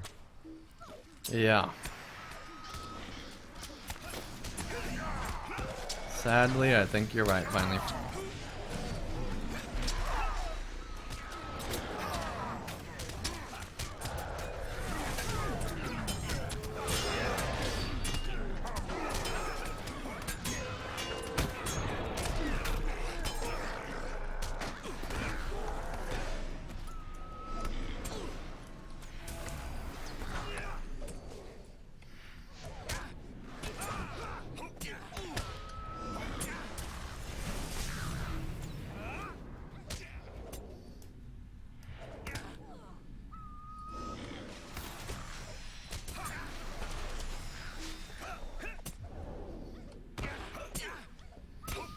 Yeah, Moria, old classic Moria was pretty hard, but that's also how MMOs used to be too, so. True. And Moria really was the ultimate dungeon, which is, according to their dev diary video type things, is what they set out to make, and they actually absolutely did. Apparently, they at least tried, or maybe actually got into the Guinness Book of World Records for creating the largest dungeon in a video game.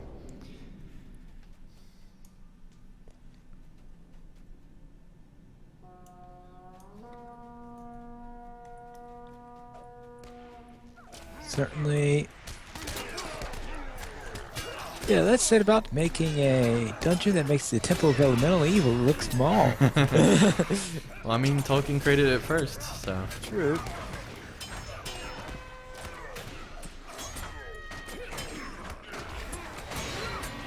But he didn't exactly create it too much to be like a classic dungeon, since classic dungeons really didn't Right. exist back when The Lord of the Rings was written.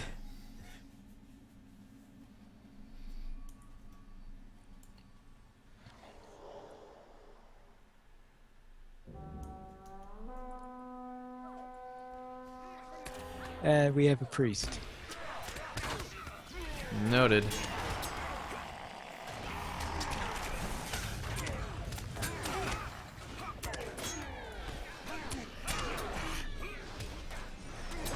And somebody just got this treatment. Oh, of course, that has to be the Defiler.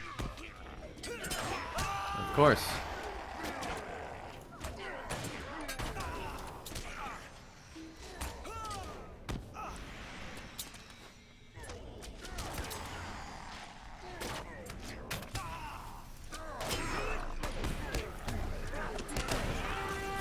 There we go. Alright, now let's take care of the ice worm.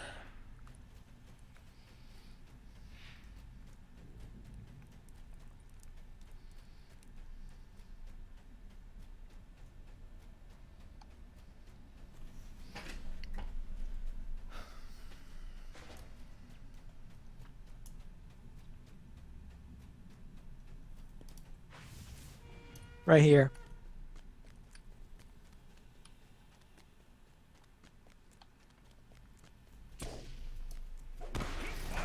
Hardly looks like an ice worm.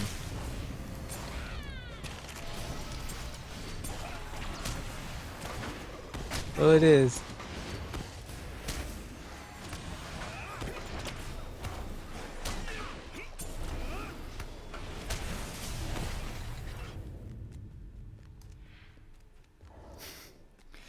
I don't know if that really was a frost worm. Just saying. What did you think it was then? A fireworm. It definitely wasn't a fireworm, It was colored red. but it gave a cold draft. According to the quest text, it's possible they have the wrong NPC in now. Just saying. Guess we're just gonna fight him here, okay. I tried moving him, but Yeah, he doesn't want to move. there you go. Oh, because you're next to him doing more damage than I am. Well, no, he wasn't moving before. And Well, he's dead Victory is now. ours this He's day! not moving at all. Baruch Kazan! nice. Leveling up, Pine Leaf. Awesome. Ta-da. I am super close to 105. I'm going to tweet out a tweet. and then we'll get things going. And hey, what's not to like? Thank you so much for joining us. Glad to have you here on the stream as well. And Pinely, if you can tell him that other poem you know. That other poem I know? Yeah. I don't know what you're talking about. Just you read a poem. I'm sure you have them sitting around somewhere, I assume. Well, let's see. I suppose I could do that. How about trouble takes our Tuckborough home as brigands bring a blight of woe. We gut the goblins and gore the wolves to save the shire which spear a folk. Trouble tears our Tuckborough home as hobbits hide in holes so deep. We fight our foes to free the shire from raging roughs that wreck our land. Trouble tests our Tuckborough will to weather woes that wasters bring, to shed the shire of Sharky's men, and bring us back to bliss and peace. I like how you just have that lying around somewhere, Pineleaf. That's awesome. Alright, almost done here with the tweet here. Let me just add in the link and tweet. There we go. Hopefully we'll get a couple more people in here before things end. And tons of people have been watching today. Absolutely amazing. At one point we've made it all the way up to 18 people at once. That is awesome for a holiday. And real quick, we just want to thank all the veterans for helping allow me to be doing this stream right now in a free society. That is awesome. Thank you so much for your service, all of you. Okay. Let's go ahead and do the final 1 or 2 skirmishes, Pineleaf. Not too much left. Okay. So, of course, the next one, I believe, would be Assault. Oh, you're doing these in alphabetical order rather than in... That's correct, Pineleaf, yeah. The Okay. bays of Dol Guldur Just going down are the highly list. fortified, nearly impenetrable, and the finest of the enemy's soldiers defend within. Before the rest of the fortress can be assaulted, these must be taken. Alright, and welcome Ancillo to the chat. Nice to have you here as well.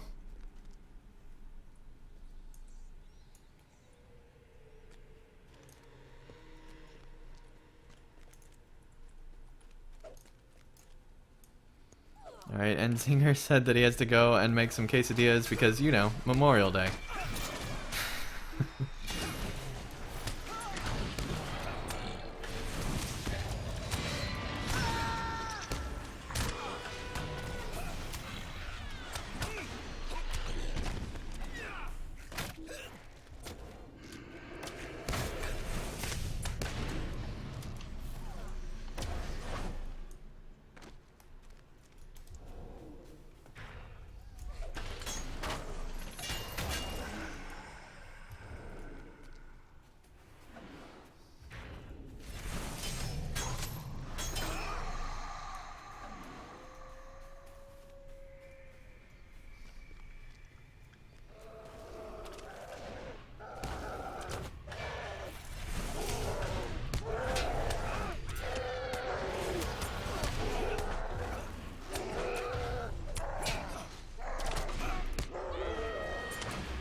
Oh, you can't get out of here. I forgot about that. Okay. Here we go. I always thought it was weird that there's just like a basement there. Well, it probably leads down to some terrible dungeon. Yeah.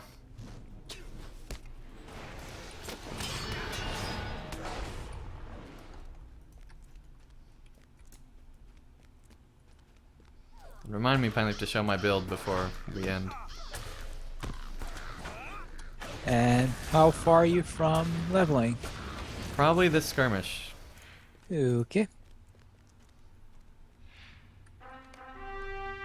Then you'll need to tweak your build with your shiny new trait point. Yeah, that's true, and I already have one, so I will be getting enough to apply one more skill. That's true. And there's the fear. Don't worry, nothing to fear.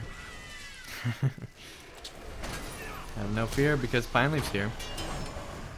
And we're skirmishing responsibly. Relatively speaking.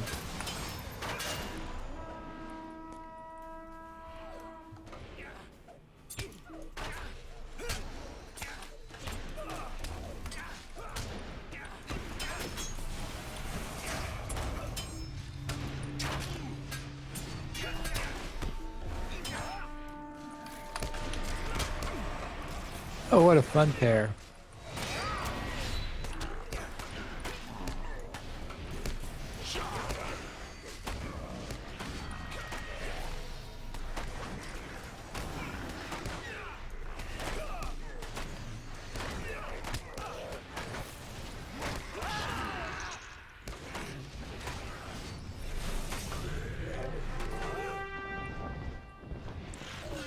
Alright, that'll be Kufit or whatever his name is. Or Kufit. Coup feet. I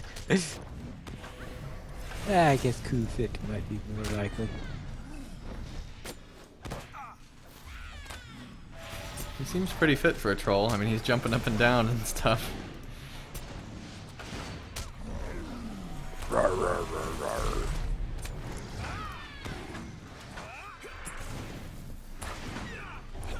Apparently, he also does ventriloquism because it sounded like that came out of your mouth, Pine Leaf.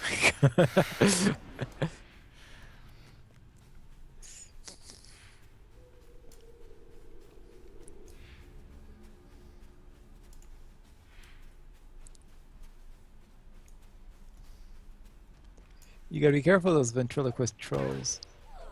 Yeah. They really try to trick you.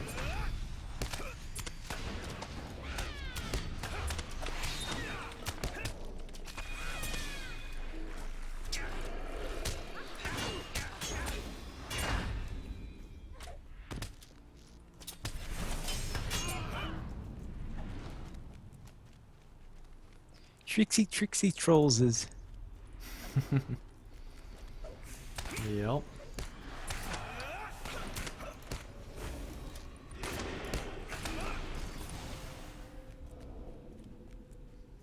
Speaking of tricksy trolls is.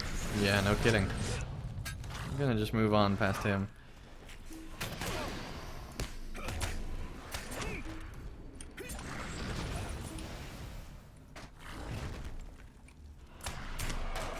Oh, there's another one, okay.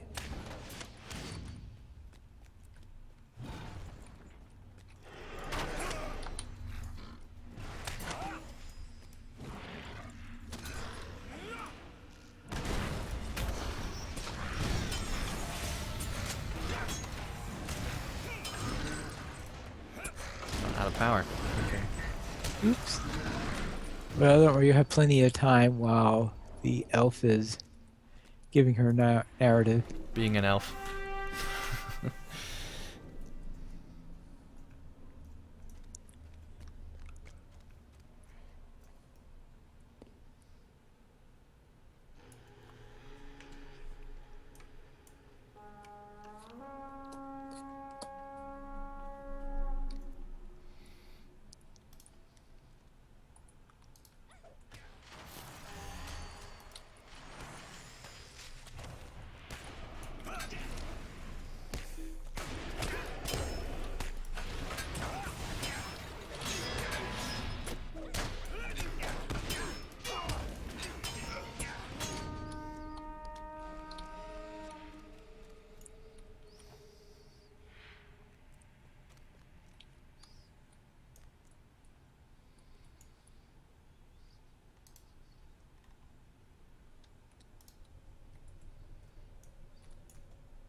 from the other end here.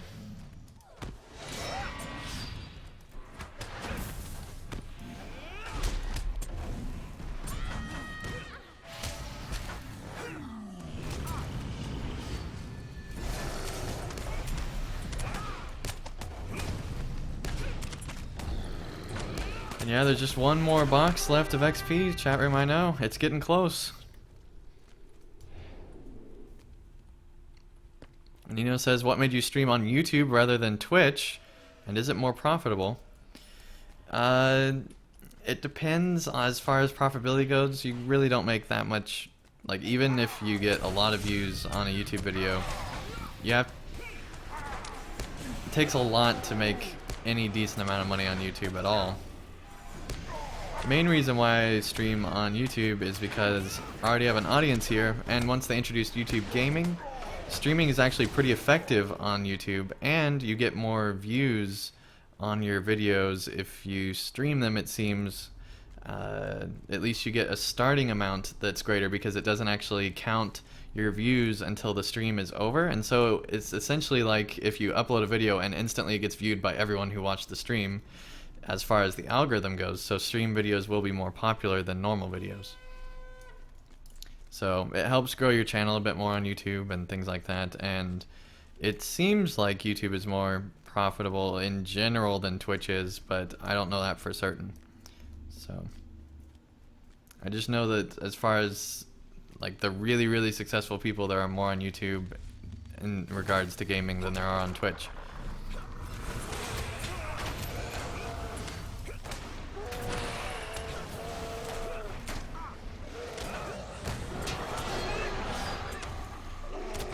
Main thing is, it's just this is where my audience was and decided to keep it going, and with YouTube gaming it's really viable to be doing this. So,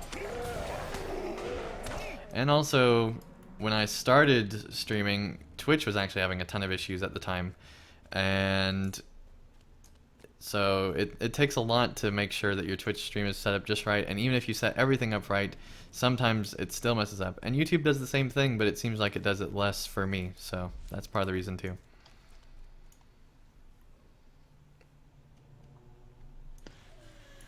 Where's your soldier? Somewhere around here. Way down there, apparently. Summon. Yeah, they're coming. Okay. It's fine.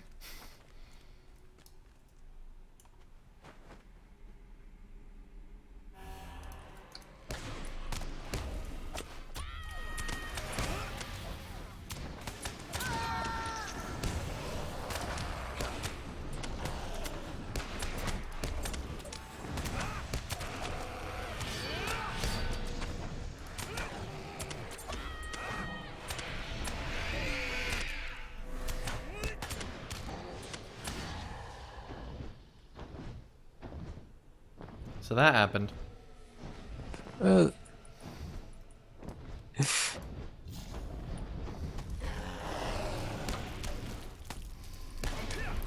my soldier died from that.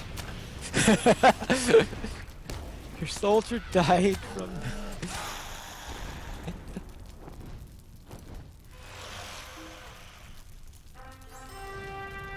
Hey, there we go. 105.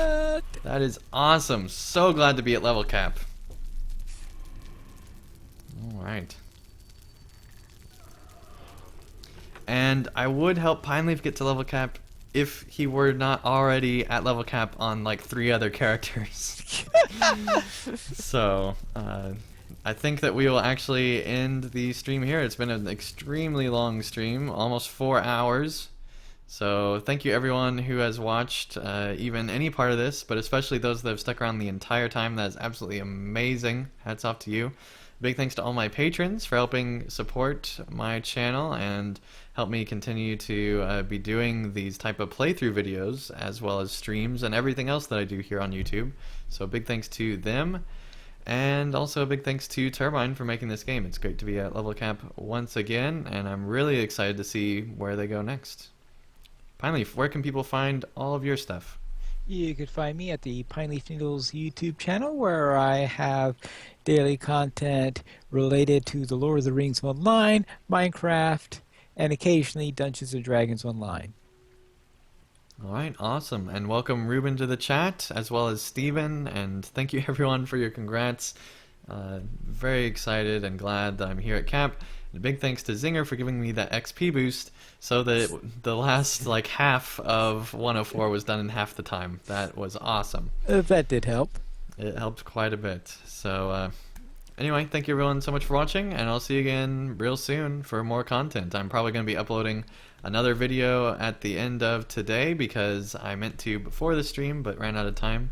So I'll probably be uploading a Minas Tirith episode after this, and hopefully we'll be doing 2 videos a day moving forward. So be on the lookout for that type of stuff. But anyway, thank you everyone for watching, and I'll see you again real soon for more content.